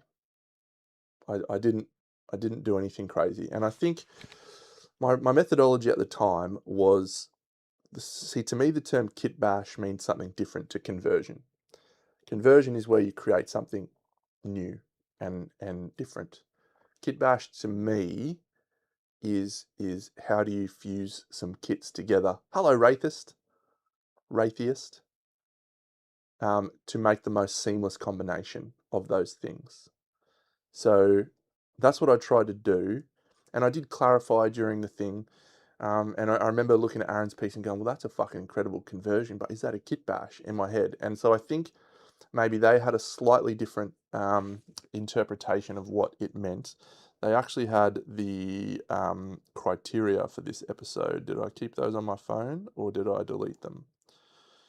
Yeah, I deleted them. So yeah, they had the criteria on a piece of paper, and I think it was make something unique out of your 3 kits. So yeah, my regret was not doing something more outlandish with those kits. I think I could have, but it just would have required a lot more sculpting. And I can sculpt. I can do that, no problems. But it wasn't something I'd thought about. I just was very focused early on making the most cohesive piece I could from the 3. So I was going for beautiful. I really loved that keyword component of this challenge, do something beautiful or grotesque. This is day 2 of filming, so this is now the Thursday of the 2nd week. Exhausted by this stage. Okay. Jimmy, Linda, Yeah. Marcus, No, Noah, tomorrow, yeah. all filming every day. This is what it... 60-87 andra. Blup. Ta ett steg in för att Click. få med din också. Look at Professor Borja, what a specimen. Yeah, I do think that my Kit Bash was very strong in terms of how well I fused it together, but I do think the other pieces had a better impact. I was happy with this piece. I got edited in the show to look like I was having a crisis of faith in this episode. And I wasn't having a crisis of faith. I just knew that I was doing something out of my comfort zone. I really tried to, each episode, stretch in a different way and push in a different way from after the first 2 episodes. The dragon was a big push for time. The jewel was obviously a different experience, but then the previous episode I tried to stretch and do super fine, super detailed, and then this one I was trying to push beautiful, and so I really tried to do the cleanest painting I was capable of, and it was really good. The fabric change was the right call, and I had pretty much come to a similar conclusion already. I think Andy wanted me to go for a colder red, and the color I chose sort of tended more towards magenta and purple anyway. So it was, in the hand, it looks, there's aspects of it that look a little red. So it was good, but it was a great call. Overall, right, the judges' feedback, in general, when you're giving feedback, you've got two types of feedback. You've got objective feedback and subjective feedback. Objective feedback is you need to clean up your blends here. This is not smooth enough blend. This is not refined enough. Your value contrast is not enough. Objective feedback. That's usually very good, but also not really necessary for people that were painting in this room. Didn't need a lot of objective feedback. After that, you get to subjective feedback, and that's where you have to take what is said and run it through the lens of what you are doing and if it aligns with your approach. So for me, the feedback that I got was often, I would do this, I think you should try this. And I would ask myself, does that feel like something I should do, or does that not fit with what I see the final piece looking like? And everyone in the room probably took that feedback in a different way. Amalia obviously tried to do everything that the judges said for the first episode or two, and I think as she got more confident, she tried to put a little bit more of her own spin on things. But some examples of great feedback that I was given was the lightning in this. I was initially going to do blue, like electric lightning. And then Borja said, "Oh, I think it would be interesting if you did some black lightning." And I was like, "You're a fucking loose cannon, Borja. I'm on board." And so it actually ended up being probably the coolest thing about the piece, this black lightning. And then I did the weapons in black with like this obsidian glaze and gloss and color. Amazing. So the judges' feedback was one of the best parts of the show, one of my favorite parts of the show. Would not have wanted to be a judge in this episode. That was tough. That's four tough pieces to judge between. Carla's piece had great impact, and the base obviously showed a lot of detail. I think she and I had a similar problem where we didn't make enough of a change to the kit to really read as different figures. So it was a toss-up between us. But what a great challenge. What a great one. A fun one to do. This is day, the second last day, Friday. I've got Wally. He's got some eyes that the girls sewed on there for him because his eyes had been eaten off by my cat. And yeah, we're into the final day. This is also, this is crazy, by the way. This is what it was like. So you are standing there painting and you've got 4 or 5 people with cameras, microphones getting shoved at your face at any given moment. And if the judges are coming over to do their feedback, there'd be other camera guys on them. The amount of pressure that people were feeling about that was crazy. Some of us had advantages. Aaron and I obviously stream. Amalia streams. So we're used to having a camera and we're used to painting on camera, but you're not generally used to having cameras come up to your face and look at you in super close detail like that. It was crazy. It was quite a lot more stress. There's Andre, you legend. It was a lot more stress than probably people realise. So, meanwhile, the other contestants just head down to Fantasia and start painting their own figures and having a relaxing time, going out for coffees and cakes, taking Wally out to the shops. Dickheads. There they are at Fantasia, just having a beautiful time. And these photos are coming through in the chat and we're all painting frantically and there's cameras in our face and there's hot lights on you and it's stressful and your back's hurting because you've been on the seat for 7 hours. Crazy. Okay, this moment was very fun. I've talked about it a little bit before. Because I finished early, I would clean up my desk, and after filming would wrap for the first segment when we finished our models, we would take our models and give them to the judges. Then we would go off to the trailer. The judges would do their bit. Zay, Emma, and Franz were all the interns, and they'd come in and they'd clean the room. So they'd take all the paints and they'd put them back on the shelf and they'd wipe down your desks and they'd empty your cup and they'd remove your wet paint palette paper so everything looked clean and immaculate for the desk. every single day they would do that. And after the first day, I was like, well, I don't like the fact that they have to clean up my area. So I would clean up my area, which was always pretty neat and organized, as I said. But yeah, so I would chat to them and I was like, oh, hey guys, so who had the cleanest desk today? And they were like, you, Deno. I was like, yeah, thank you. Very well, very well. So every day I'd do that. It was very funny. And anyway, they 3D printed a broom, a cleaning bottle, and a bucket, and they painted it gold, and they presented this to me, which was wonderful. I wish I got a photo with them because it would have been super cool. All right, finale. So this is on Saturday. So this has been 2 weeks to the day since I've arrived in Sweden. And I find myself in the final painting a diorama in a very much open challenge. Do whatever you want. There was 2 things that I found difficult. This is probably one of the days where an idea didn't immediately spring to mind for me. Like the dragon came to my head straight away. The other days an idea came out pretty quickly, but this one, I'm very much driven by models when it comes to my dioramas. If you look at all the stuff I've done in my dioramas, it all comes from models, and my ability to find a model that suited me in this episode was challenged because there wasn't a huge amount of kits left. I didn't want to paint Warhammer. I knew that much. I wanted to paint something big. And so the Champions of Sona figures from the Kickstarter were there. That orc guy is one of the most beautiful models. And as soon as I saw it, I was like, well, I've got to do that guy.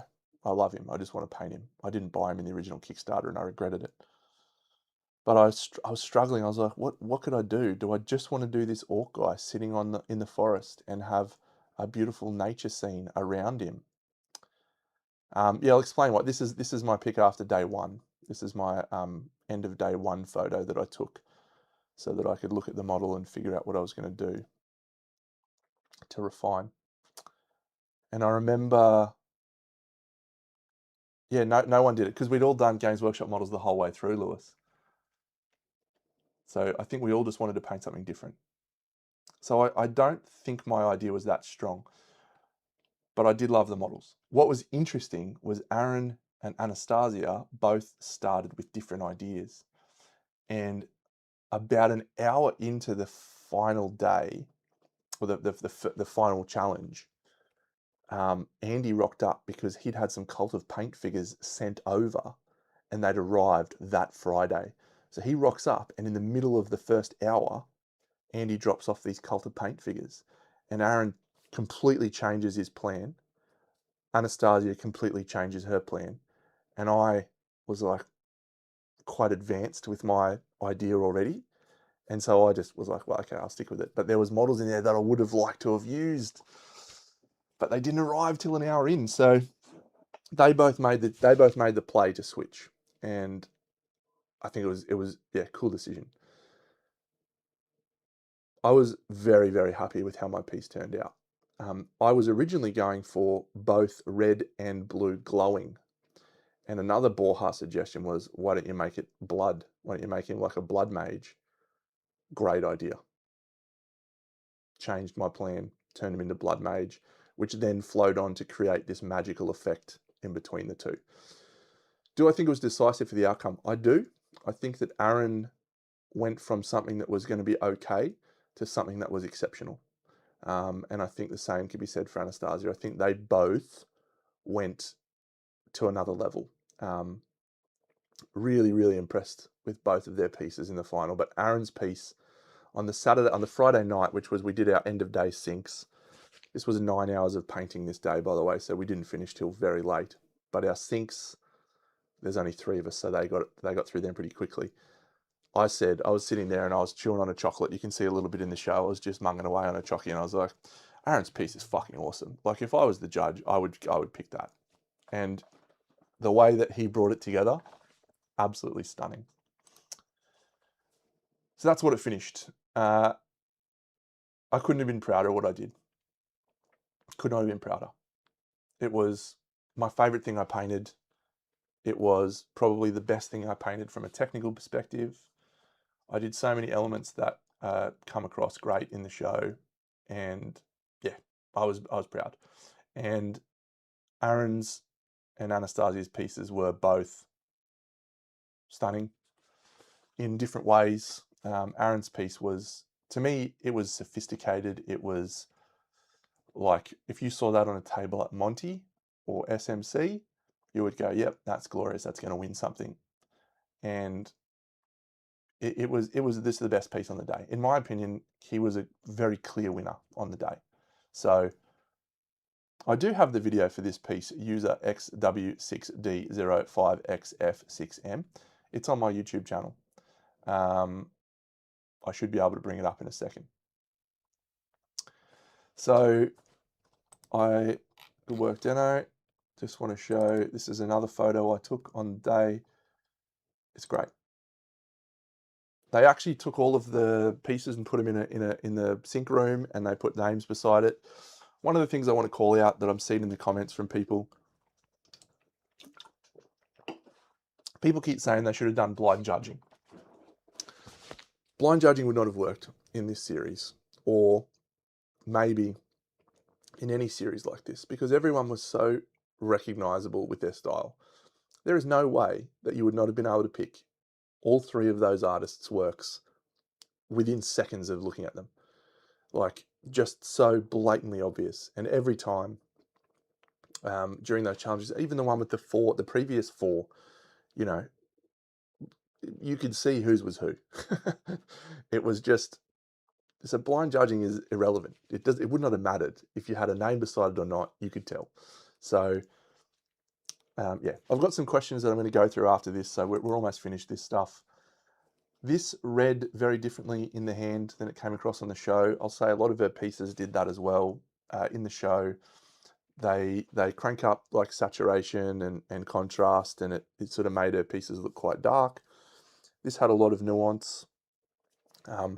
It wasn't my favorite piece. You know, Aaron's piece was my favorite clearly, but I appreciate the artistry of this.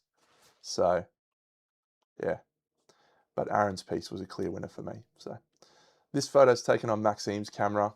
He had a film camera that he got developed, and he sent us these shots later, which is why it looks like it's taken from the 90s, because it was. So this one. What a great memory. What a great way to finish. This was about 9 o'clock on Saturday night. Filming was monstrous. 14+ hour days for 2 weeks with a 2-day break in between. Constant stress and pressure, but at the same time, it was just the most fun. There was so many things happening. The judges were spending time down there. Usually most days they'd be down there for about half the time, just chatting, mostly talking in English, talking shit.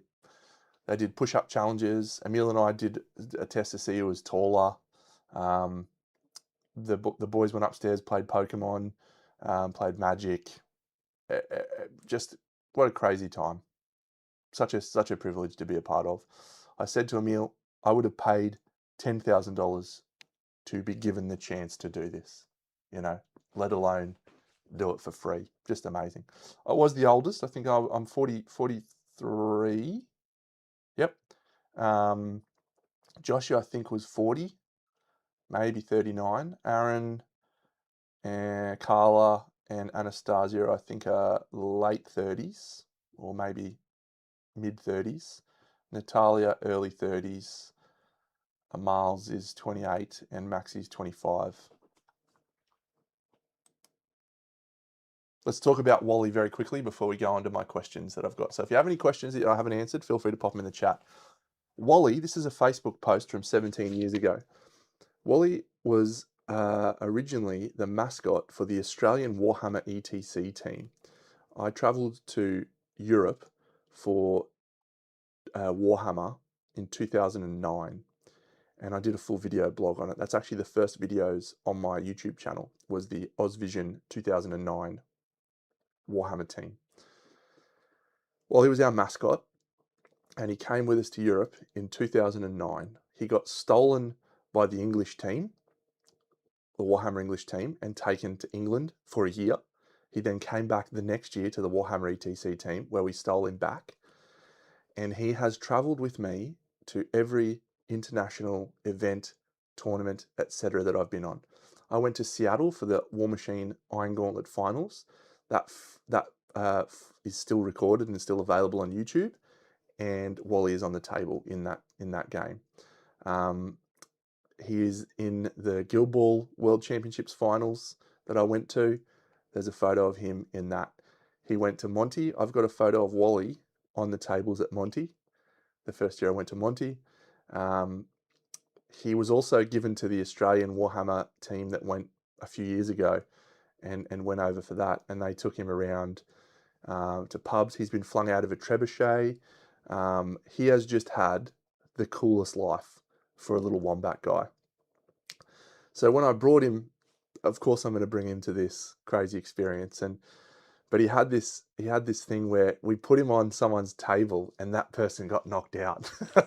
So he was on Natalia's table for the first thing and she got knocked out. So I put him on Josh's table the next day. I was trying to give him luck. And it ended up being a cursed wombat. So at that point, then I started putting it on people's tables. So I was always waving at Aaron like, I'm going to get you. Very, very funny. But he's a cool little guy. He is in my cupboard. He didn't get stolen. Natalia and Amalia talked about it, but no, he's here. He's a good little friend of mine, Sir Walter. Got a lot of time for that little guy. Saturday night, we all went out for dinner at an Indian restaurant, and then we went back to our hotels, and we got picked up at 5:50 a.m. on Sunday morning to go to our return flights. My return flights went from Umeå to Stockholm, and then I had a day in Stockholm to stay before I flew out on Monday. So I flew out Monday. Everyone else at Stockholm Airport came together the final time. You know, we all said our goodbyes. Everyone went off to their different things, and it was such a bittersweet and bizarre feeling. Josh Yak's my number one board game's King of Death. It's the best. So yeah, what a just once in a lifetime experience. That's, I think, the Alps. I'm not sure, but it's a lot of very, very, very big mountains if you can see them from 10,000 things in the air, 10,000 feet in the air. That's the flight home. So yeah, I got home on Tuesday evening at about 5 p.m. I think. This is me, the Mossarino, and little Ellie dog, our little baby dog. Mossy and I obviously talked every day. She had a lot of fun with filters. She thought the filters were very fun. I don't know what she was doing. She's a loose cannon. So we had fun. I'll quickly talk about sponsors and then I'll get on to the question. So the show was sponsored by Redgrass, by Vallejo, and by Hera Models, Squidmar Brushes. We all got some swag at the end of the thing, and Harder and Steenback, of course. Redgrass got in touch after we got back and sent us the lamp. So we all got a lamp, which is beautiful. We all got a wet palette, and we all got some clippers and some stuff. We got the airbrushes that we used during the show. We each got to keep one of the airbrushes. And we got a couple of models in there as well. So we had little grab bags, which was really amazing. And the show doesn't happen without the sponsors. I know that maybe the sort of mid-show ads come across as like, oh yeah, these guys are just shills or whatever. You can't make a show like this without sponsors. So I'm thrilled to be promoting those guys. All of the products that we used were exceptional. I do not promote products that I do not believe in. That lamp is phenomenal. It's expensive, but it's exceptional. The wet palette is great. The airbrushes are great. So the brushes are good. They're very good. Everything that we use on the show was of a high quality. Back to real life. Yeah, it was a very odd next 3 months of knowing that this whole thing happened and not being able to tell anyone. Like we had all of this stuff happen during this period, and we couldn't talk. The only people we could talk to about it were each other. So we have a chat group, and we were all talking all the time, and we were waiting to see. They gave us a time frame. They said mid-July was their goal, and they ended up getting pretty close to that. I think it ended up being a little bit later than they wanted, but it finally got announced, and we could finally start to tell people, yes, I was on that show, and it's great. You're absolutely right, Frantic, because I had for many years a Tupperware wet palette that worked perfectly fine. The only thing that's better about the red grass one is the sponge is better quality. It holds moisture better, and it doesn't tend to, and because the color's neutral, a lot of sponges you get from the supermarket are colored, which will actually change the tone. So yeah, this is my normal life. Mossy and I go for a walk every afternoon with the dogs, and then we go on the weekends. We take the dogs to a nice place. This is down on a beach about 45 minutes from us, down the Gold Coast. So yeah, that's my life. But yeah, finally getting to, you don't need to see that, but that's coming soon. That's a little interview I did that will be on the Squidmar channel. All right, let me bring up the questions. So I did a post. I've got some questions to answer. If you have any other questions, put them in the chat. I will answer one question just then. The miniatures we did not get to keep. The miniatures are actually taken by Squidmar. They're owned by Squidmar, which is totally fine. We signed that contract. That was all a part of the deal. They did say that they would try and send us the figures, maybe. So that might happen or might not. If it does, I'd love to get my finals piece. It's my favourite thing I did. If not, that's okay. I hope that they use it to promote the show and hope that they use it to build some stuff for a second season. I know that if people see these figures in the flesh, they will be blown away. Absolutely blown away. Okay, so I've got a whole pile of questions on my YouTube post, but if you have any more, pop it in the chat and I'll see what I can do to answer them. So first question, do you think eliminated contestants should judge the final pieces? No, I do not think they should. It was amazing to see everyone, even though we'd been seeing each other every day. It was amazing to see them back on the set and back a part of it. I just think that you know, you've had these judges throughout the whole thing. They understand your strengths and weaknesses better than anyone else, and I think they can really see the journey you've been on and the vision you have better than anyone else. I just think that just the judges would have been the way that I would have run it. But yeah, how do I keep my mind into my own work when so many great ideas are flying around in the space? Yeah, interesting question. Most of the time we were talking and chatting, and I would spend a lot of time getting up and stretching and looking at what other people were doing. So it's a creative space, you know. Other people's ideas actually fuels creativity. It didn't really inhibit us in any way, I don't think. But yeah, you did have to have a clear vision. I can imagine that some people in that environment would feel some self-doubt because they see what other people are working on and they're so impressed by what other people are working on. But yeah, that's just art, isn't it? Many of the viewers thought that I deserved second place. What would I add or change to the format for season 2? I would love to see a challenge where everyone paints the same figure, a full challenge. I think that would be great. And I would love to see more guest judges. But everything that happened on the show for me was perfect. I would not have wanted to change a lot. I think it was a great experience, and if they kept the same sort of format, the same sort of structure, maybe just a little bit more time for filming, maybe better chairs, I think it would be amazing. So question 1 from Ali G. Oh, sorry, I'll just say who the questions were from. So Matt Kerr had the first question, Hilai Nerth had the second question, SA Gamer had the third, and Ali G is this question. So if there's a season 2, who would I like to see compete? And would I bring anyone back from season 1?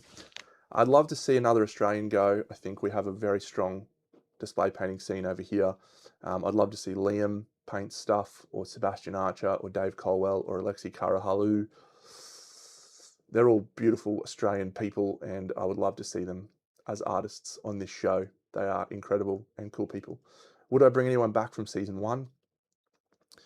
It'd be great to see how Amalia has changed, because I think her self-confidence has improved. And I think with 12 months under the track of her painting full-time professionally now, which is what she's trying to do, I think she'd be in a very different space and would be doing some crazy stuff. So I'd love to see her back. Do I think my minis resonated with the audience the most? For the following reasons. Which one do I think? A, my style and approach is less on the cutting edge of competitive painting, but more grounded in the Squidmar or mainstream side of the hobby. Or do I think they resonated more because it's too difficult to convey over video how good each piece is, or mine just looks good, or something else? I saw a comment. It was great, and I think it's the most insightful comment. My style is very much grounded in where I came from in the hobby. I started in miniatures through Warhammer. Aaron started in miniatures through Warhammer. Anastasia started in miniatures through photography. People come into the hobby in different ways, and we're very much a product of our upbringing in the same way as we are in our lives, as the same way we are in miniatures. Most people come into the hobby through Warhammer. So my approach to the hobby is Warhammer centric, or probably fair to say fantasy art centric. I'm very motivated by fantasy art and that type of thing. So my pieces lean into that, and I would say the wider audience appreciates that more so than those that can see what Anastasia, as an example, does. It's a very different way of looking at miniature art, and art is subjective. People are allowed to do whatever they want in art. I think good art makes you feel something, and you definitely feel something when you see Anastasia's. It doesn't hit for everyone, it doesn't resonate for everyone, but some of the things she did during the show were jaw-dropping. Some of the things I was not at all like, that doesn't resonate for me at all, but some things she did crazy. Swifty, I already answered that. So, who cast the tiebreaker vote was asked by Hender Kerensky. The tiebreaker was the judges' votes. Whoever's piece the judges had voted for the most was the tiebreaker. So that is what gave Aaron the win. What was downtime after recording like? Were you all put up in the same place? And who did you go close with that you didn't expect to during filming? Obviously, we talked about it throughout the last hour and a half. Yeah, we were super close. Everyone spent time together. You know, the girls were painting in the lobby of the hotel. People were playing Magic down at the shop. We had dinner every night together, basically. Every day at the end of filming, we would get back to the hotel at 9 o'clock, and all the contestants would be waiting in the lobby. And we'd all sit down in the lobby and talk about what had happened and what the other contestants had done during the day. It was just lovely. So really special. Who did I grow close to that I didn't expect to during filming? Probably Borja. I sort of thought the judges and us would be a little bit more separated, but he was at breakfast every morning and dinner every night, and you know, all the contestants I knew I'd get close to, and because we were together. But Borja was just a gem. He was a gem of a guy. How intense was the schedule? Yeah, it was intense. I had, as I said, I brought 3 board games to play, and I played the first 2 days and nothing else. Nothing else I got to play.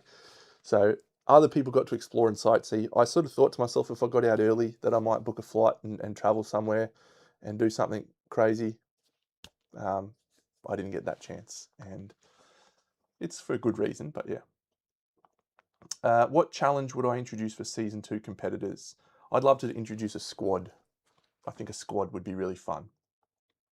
Josh, I will answer your question. What's my favourite board game? It's Kingdom Death. But yeah, I took Deckers, which is right here, and I took Tiny Epic Dungeons, which is up here, and I took Rome, Fate of an Empire, which is there.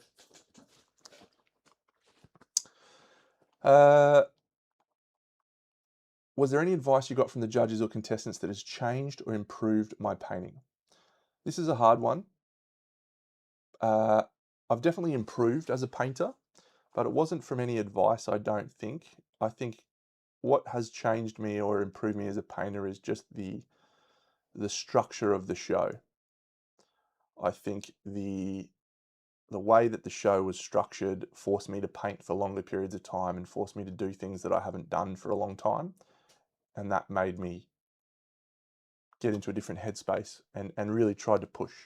Like I would say that the piece I did in the final 3 pieces I did would be 3 of the best things I've painted in a long time. So I'm really happy that that happened.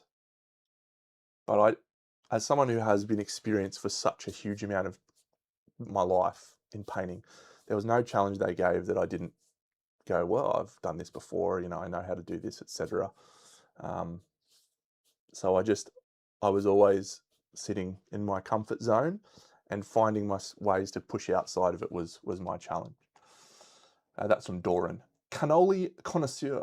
If you could go back and redo one of your pieces from Miniature Mentors, which one would you do again? And did you get to keep all the tools from the show? Tools, yes, as I've said. If I could redo one of my pieces, I think it would be the Kit Bash Challenge, if only so I could do something more outlandish. Everything else I think was really good. And the decisions that I made for each piece I think were logical and sound and reasoned and made sense. But the Kit Bash Challenge was only one where I didn't go outlandish. ZLN, for season 2, what would I change?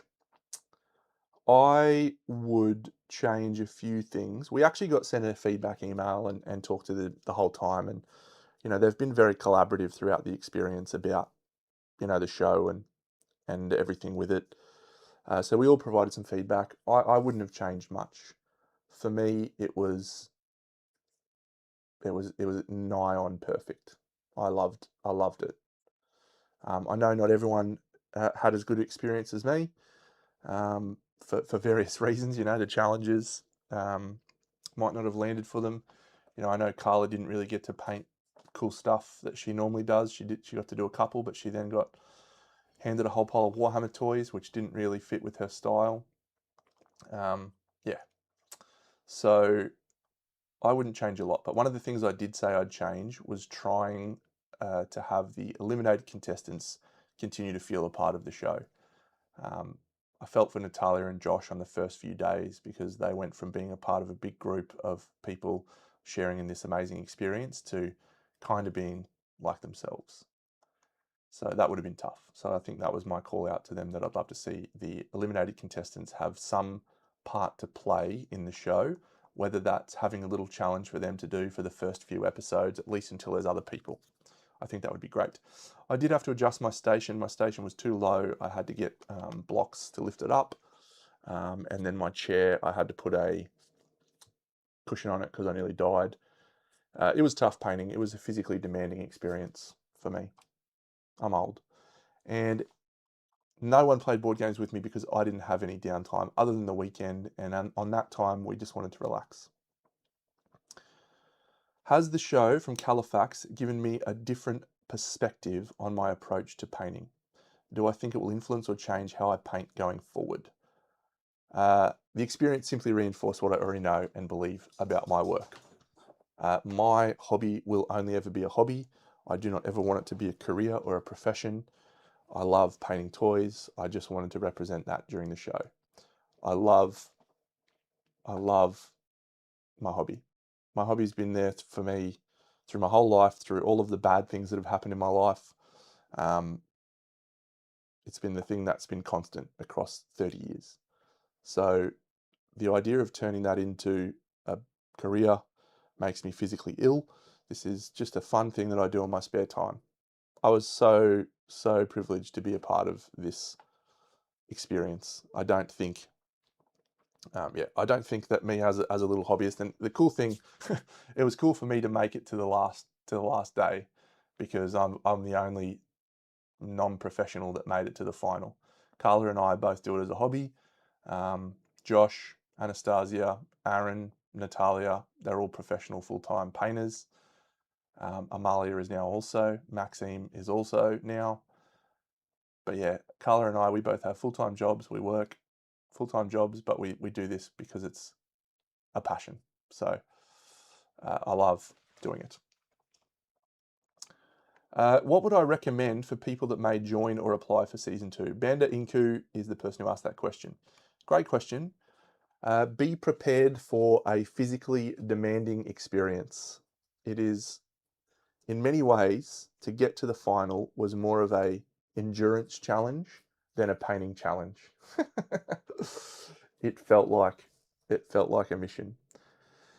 I know that they have goals to maybe do a second season. Whether or not the show's performed well enough, I'm not sure. I hope they do. And if they do, I'm sure that everyone that's involved, from the artists and the crew and cast, will do a much better, cleaner job with how the show goes. But yeah, if you apply, if you're lucky enough to be a part of it, yeah, practice with the tools. I think I would take myself out of my normal workstation and go paint somewhere else. G'day, Timmy. Because I think that was the thing that was most difficult, was getting to know the tools and equipment in the workstation. So having to do it somewhere else would be the way to go. JU43 Orc has asked a question that I'm not sure how to answer. What's my opinion on every contestant's piece that they got out with? I would say, I'll try and answer this as respectfully and as I can. I think the judges made the right call pretty much every episode. I think there was only one episode where I didn't agree with their judgment. Now, the thing about art, as I said, it's fully subjective. The judges have their own biases and opinions of things that they like.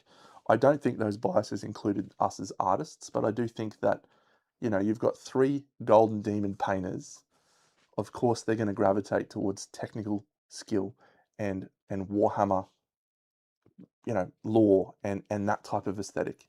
So, painting for those guys in that style is obviously going to resonate more than painting in a different style.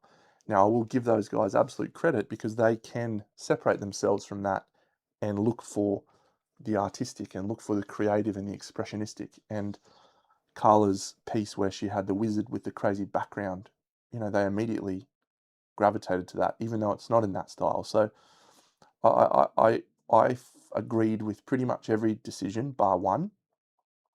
And I think that the right call was made by the judges.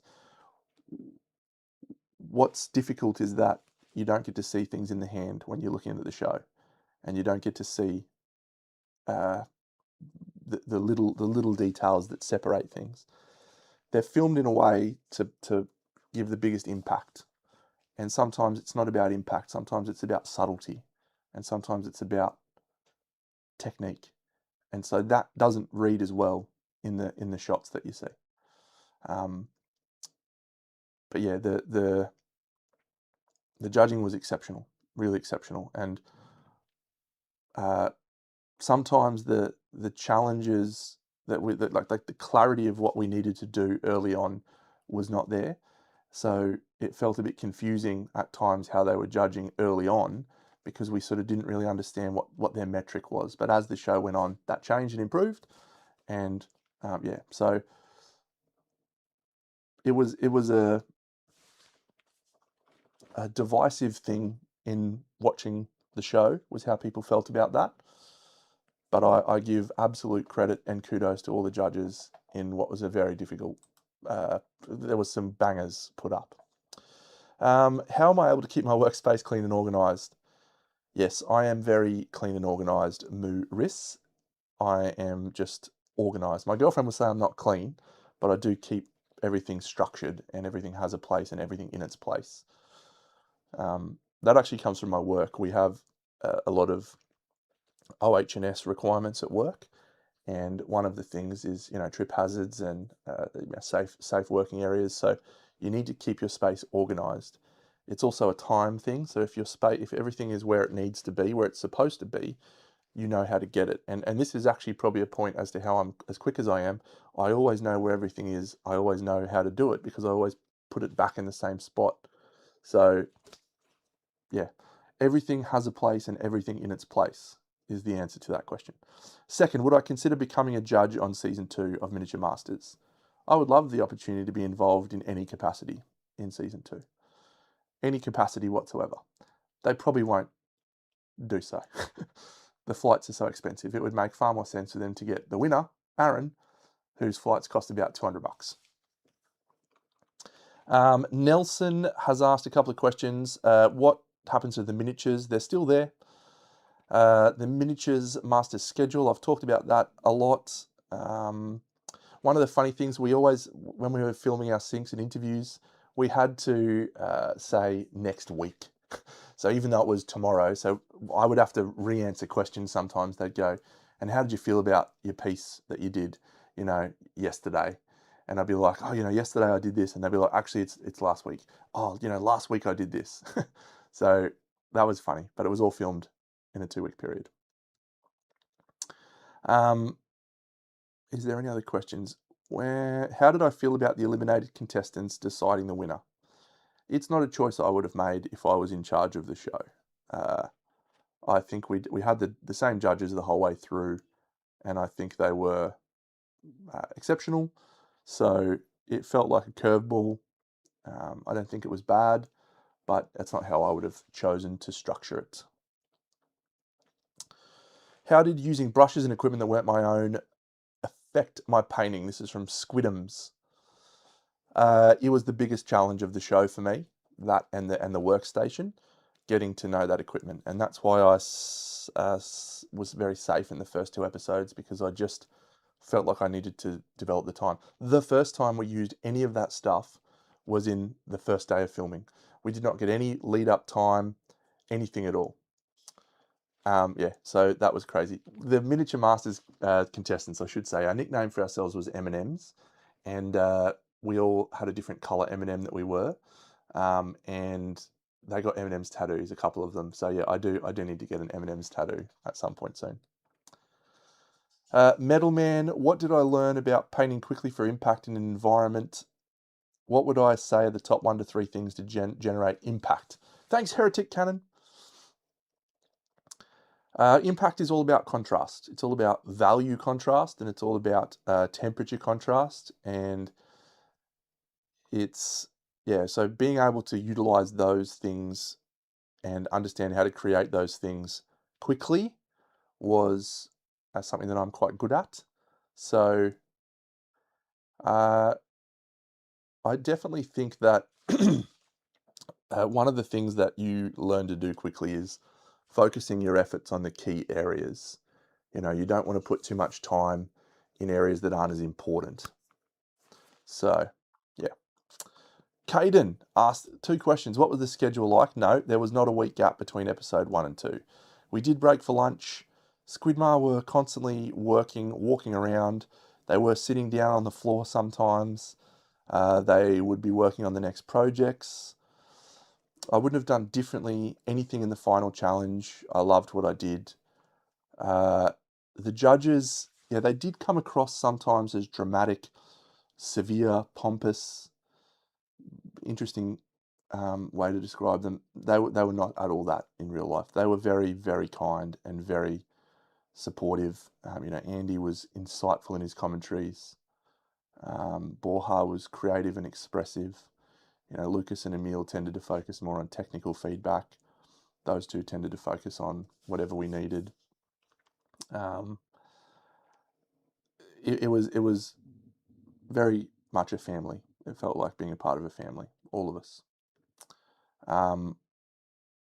Anastasia's final piece had a striking silhouette. The colours were not probably stronger in person, but there was a lot more depth that you didn't see in the recorded shots. And yes, you obviously asked questions about how did we hang out together? We absolutely did, of course. And let me answer questions in the chat. So we've got, would a vehicle be a good challenge? Absolutely. A vehicle would be a great challenge. I saw a couple of comments. People wanted to see some historical stuff. I would love to see historical. It's a different style. I've won a silver at Monty in historical, so I would love to do a historical challenge. Okay, do I think we'll see any of the contestants or judges in Australia anytime soon?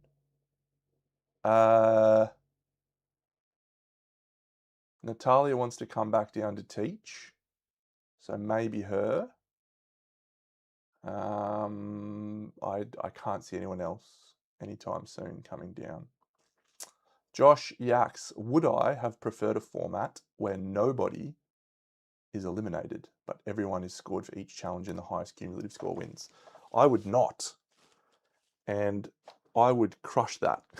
I would have won the first season by a large margin if that was the case. Probably. I can only speculate, but probably. I don't think I was ever near the bottom outside of the final. And I think that even in the final, if you were to score all of our pieces, we all probably would have scored 9s or 10s. So, but I was just consistently good the whole way through. That might sound egotistical, but yeah, I felt like I was consistently good the whole way. So most other people had an up or a down time. I was just always rock solid. So Rag has asked if I'd be a judge. Yeah, I did answer that. I'd love to be involved in whatever capacity, but who knows if they'll do that. What did I think about the eliminated contestants? I've asked that. They were given criteria. They were given a thing to look for. I don't know what that was. They told us a little bit about it. But as I've said, art's subjective, and you've got to vote for the thing that speaks to you, and that's what happened. So it's great.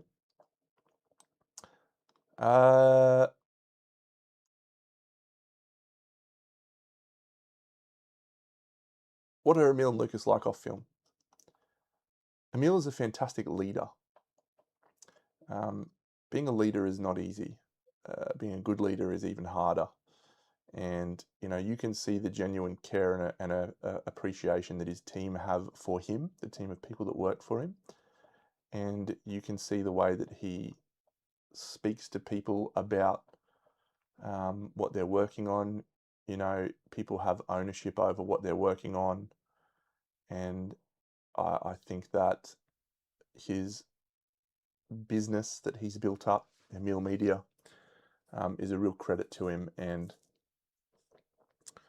you see a version of him in the videos that they make, but you don't see the version of him that is a little bit more introspective, constantly looking for ways to be better. I think one of the questions that because I'm also in a leadership role, and I always find good leaders. I try to learn from them and try to look at them, and I think Emil's a really good leader. And one of the questions that you always ask as a leader is, what could we have done differently? What could we have done better? And being able to take that on board and not be, not take personal offense to things like that is hard sometimes. But his ability to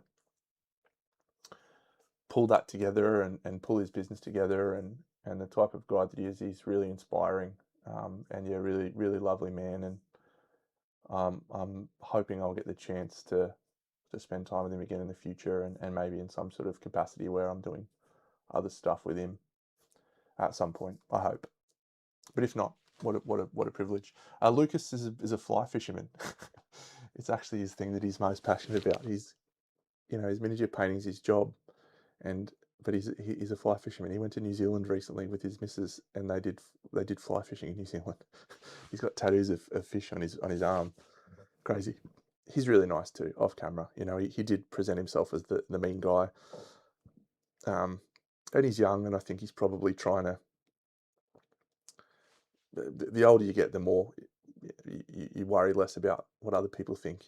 I think Lucas is still trying to convince other people that he's worthy in a way, and he doesn't need to do that. He's incredible and gifted and hardworking, and yeah. So they were both great to get to know a little bit better. Really cool. What 3 board games do I bring? I've answered that. Is there anything from other contestants? No, I've answered that. Vehicle would be a good challenge, yes. Aaron did get my airbrush, the scumbag. So I said this in one of my streams recently. I had my the premium airbrush. I didn't use it the whole way through because I was hoping I'd get to keep it, and I wanted to have it pristine for when I got home. And I found out, yes, that you get to take that airbrush home. Yes. And they packed up the bags and they gave someone else my airbrush, and I got Aaron's piece of shit that he'd used the whole time. Bullshit, man. Still works fine. I cleaned it. It's all good. I do think some more downtime being put in the show would be tough.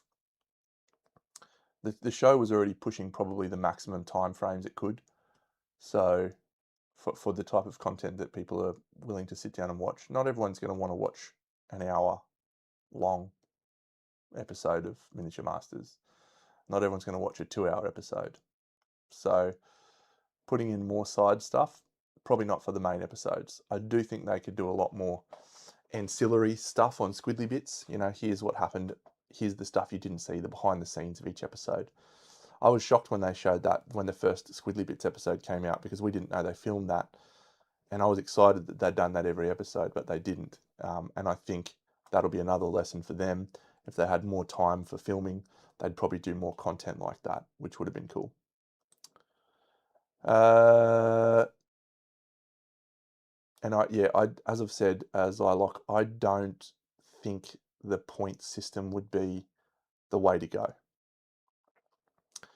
I didn't fully answer that question before. I would have won probably in a point system, but the reason why I think it's not good, you would reward the most consistent, but what you would have then is encouraging an environment where people try to be safe rather than creative. You know, when you are working on a ladder, right, the best way to approach it is to be consistent and do just good things, to not push yourself outside your comfort zone, to consistently be good. In an environment where you could get eliminated, the best approach is to try and do something amazing. So I think we got better pieces of art than we would have done if it was not a knockout. So I do not support a leaderboard. I think we got better art because of it being a knockout.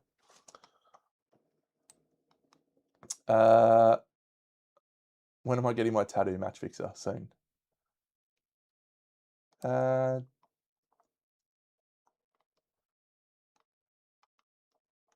I didn't pay the judges anything, Jimmy, to get dioramas the final category.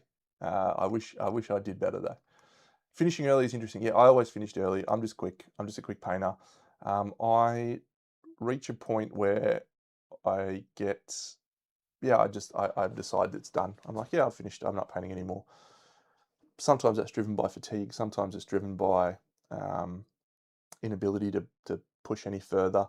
You know, I've said a couple of times, I'm not a very good technical painter. In terms of the other painters on the show, they're all technically better painters than I am. So the way that Aaron refined that piece we did in the diorama in the Duel Challenge blew my mind, and I realised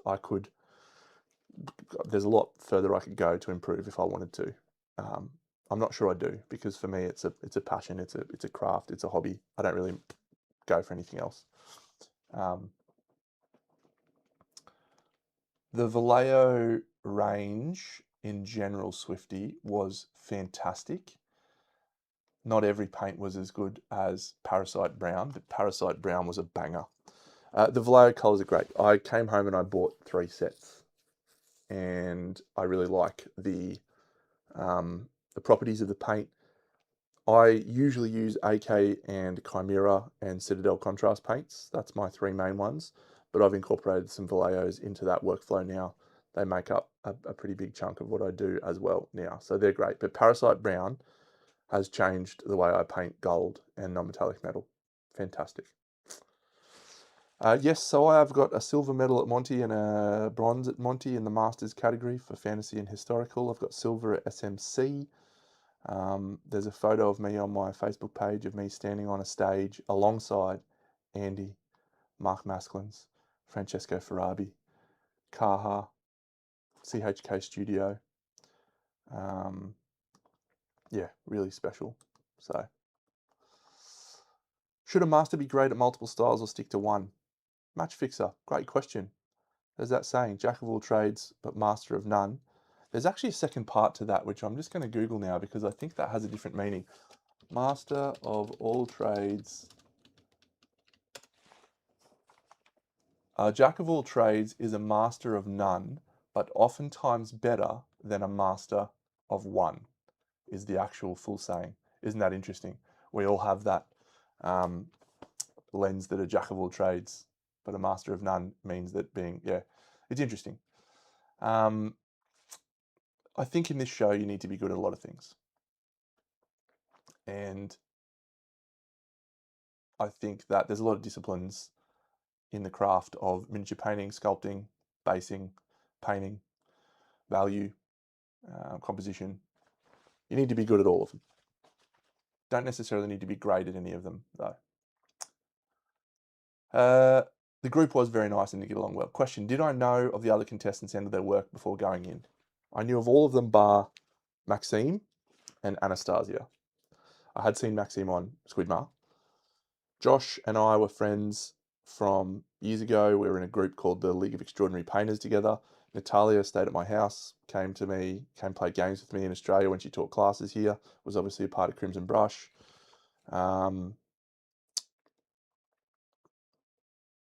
In 2021, whenever it was. Carla, I followed on Instagram for years. AC, Amalia, been in and out of their Twitch multiple times, follow them for years. So yes, it was cool. It was cool seeing people that I've looked up to for a long time. It was cool that they did a weekly TV show. I think that was great. I hope they have a budget to do more as well. Mr. Maoshu, in competitions, how does one judge a diorama piece in regards of foliage used on it? Composition is a broad term. Foliage and nature elements are usually quite hard to get right because we as humans have this sense of order. We want to place things in order. And so when you're putting grass on a base, you usually want to do like, okay, well, this is not even now, so I need to do this, I need to do this. Nature is random, it is uneven, it is crazy. And being able to replicate that is quite a different skill. So if you look at the piece that Carla and Maxime did, it's a wonderful example of that. It's uneven, it's off kilter, it's askew, it feels natural, it feels incredible. So that is a really interesting skill. Ben L. Johnson, I could be cast as Fulgrim. Yes, the hair's looking glorious now. Not as good. Who do I think grew their painting skills the most? I think Aaron actually had the biggest journey. I don't think his technical ability grew, but I think what he did was learned how to do things in a shorter time frame. He's not a guy that normally does things quickly. He's normally a 1,000 hours type guy. He forced himself into these painting things in a super compressed time frame. His ability, like he would have never been able to do a diorama in 16 hours before the show. Never would have thought it possible. And what he created was the best piece on the day. It was wild. So, yeah, his journey from episode 1 to episode 8 or episode 7 was stunning. He was a phenomenal painter before that, but I think he's even better now. Was there any follow-on from my flirting with Emil? Do you mean, did Emil and I kiss each other on the mouth? No, that was just a funny interaction. We had some good laughs. Everyone was very close. We all had a great time making fun. For sure, it takes more than mastering one thing. They test a lot of things. Any advice for someone who got fired up now and is looking to enter a competition? Depends on the competition. If you're talking about miniature masters, I've given lots of advice. If you're talking about competitions in general, my advice is to go and enter a competition. You will learn more from doing that than anything else. I think you'll have a great time interacting with other people and seeing your work on a table and all that stuff. If you're in Australia, I recommend the Crimson Brush. It's the event that I've run for the last 5 years. It's a wonderful, supportive place to come around. There are mini painting workshops and masterclasses around the Gold Coast.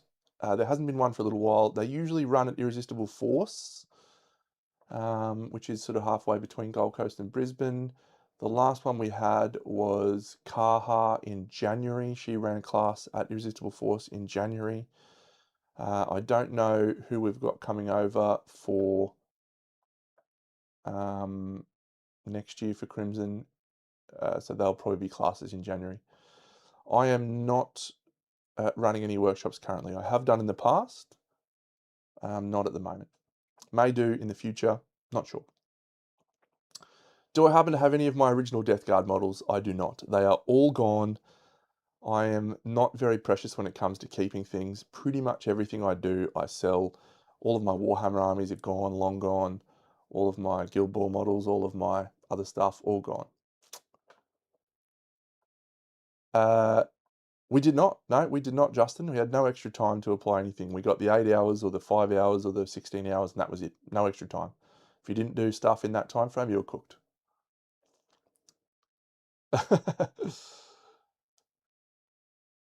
Rag, yeah, look, I think they did a great job with the editing, showcasing people's personalities well.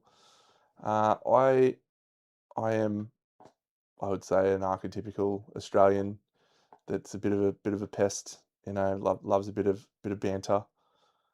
And so yeah, there was a lot, but you got to remember, like we were in that room for 14 hours or whatever, and they were filming us most of the time. Like everyone had funny moments and funny things that they said, and like Amalia's got this crazy story about where she wants to kill kittens, and that didn't make the show, unsurprisingly, but she's a classic. She was an absolute classic. Natalia was one of the funniest people there. She's got this dry sense of humor, and you got to see it in the first few episodes where she's like saying she's gonna bash me, and like it was just classic. Like everyone had great moments, and I think they edited me in to the show in a way that's cast me in a very positive light. It's maybe oh, suck it, Amalia, you kitten murderer. Yes. Don't lie to me, mate. We all know it. We all know it. I haven't told the story about the dead kangaroo yet. Don't make me do it. I will. Yeah, so the editing, you know, they had a lot of ability to portray us in a specific way, and I think they portrayed all of us pretty authentically. I certainly have come off looking like a very nice person, maybe not as nice in real life. Maybe I'm a little bit more annoying, but it's nice to have been involved. I have put my skills to other genres of model building. I have done a Gundam before, and I've done lots of military figures. If you look at my Instagram and scroll back far enough, you'll see I've done historical figures. I've done all sorts. I just like painting. I just like the hobby. So I'll paint anything. And sometimes I feel like doing older stuff, different stuff. The process of entering Crimson Brush, just go and look at the Crimson Brush website, follow the Facebook page, the Instagram. It's down in Canberra at CanCon. You can pre-register tickets or you can enter on the day. There's 2 categories, Standard and Masters. It's a wonderful event. Go for it. Please look up Crimson Brush. All right, so that was 2.5 hours of me talking about Miniature Masters. I was not expecting it to go for quite that long. But there you go. Rag, yeah, Maxime was portrayed as this crazy guy dancing and like being chaotic, and he was like that. He was like that, but at the same time, he was also sweet and creative and lovely to have around. You know, Amalia got asked in the show what she thought of him, and sitting behind him, her sitting in front of him, and if he was distracting, and he wasn't. He was just being Maxime.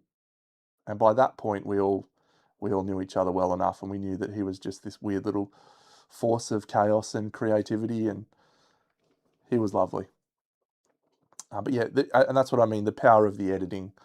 You know, you can craft a narrative, and in some cases that narrative is accurate, and in other cases it maybe portrays someone in a different light. And Maxi was one of our favourites, one of our favourite people. So it sucks that he didn't get that people didn't realise that the way that he was edited was a bit of a bit. You know, it wasn't really him authentically all the time. So He was a star. The water didn't affect the taste of the paint, mate. But I will say that surprisingly, the way that the wet palette reacted is quite similar to Australia, to where I paint. So my wet palette was reacting kind of the same way it does at home, but other people were commenting that the wet palette was so different. So how the paint reacted. All right, that's it. It's been an amazing experience in my life. I am going to do a few more posts about people, and then Mossy and I might keep doing a few watch-alongs. I'm not sure. We might do that. So, but this will probably bring to a close most of my Miniature Masters content. I'm not trying to milk it. I'm not trying to flog my 5 minutes of fame. I just really wanted to give people an insight into what the show was like, and I'm not doing KDM. My mate Whaley's in town, so I'm going over to see a War Machine tournament now. But I'll probably do KDM this afternoon, maybe. But I'm also definitely doing it tonight. So if you want to watch me play King of Death Monster and paint toys, you can absolutely watch me doing that. That is what I'll do most of the time. So, but hey, it's been just a wonderful, special, crazy privilege. I'm so humbled, and yeah, what an amazing thing to happen in a 45-year-old, slightly overweight miniature painter's life, to go to another country and experience that. Just crazy. I love you all. Enjoy. Have a fantastic rest of your time. And if you want to, if you want to ask questions or message, feel free. I'm always open to talk about the show. So, but that's it.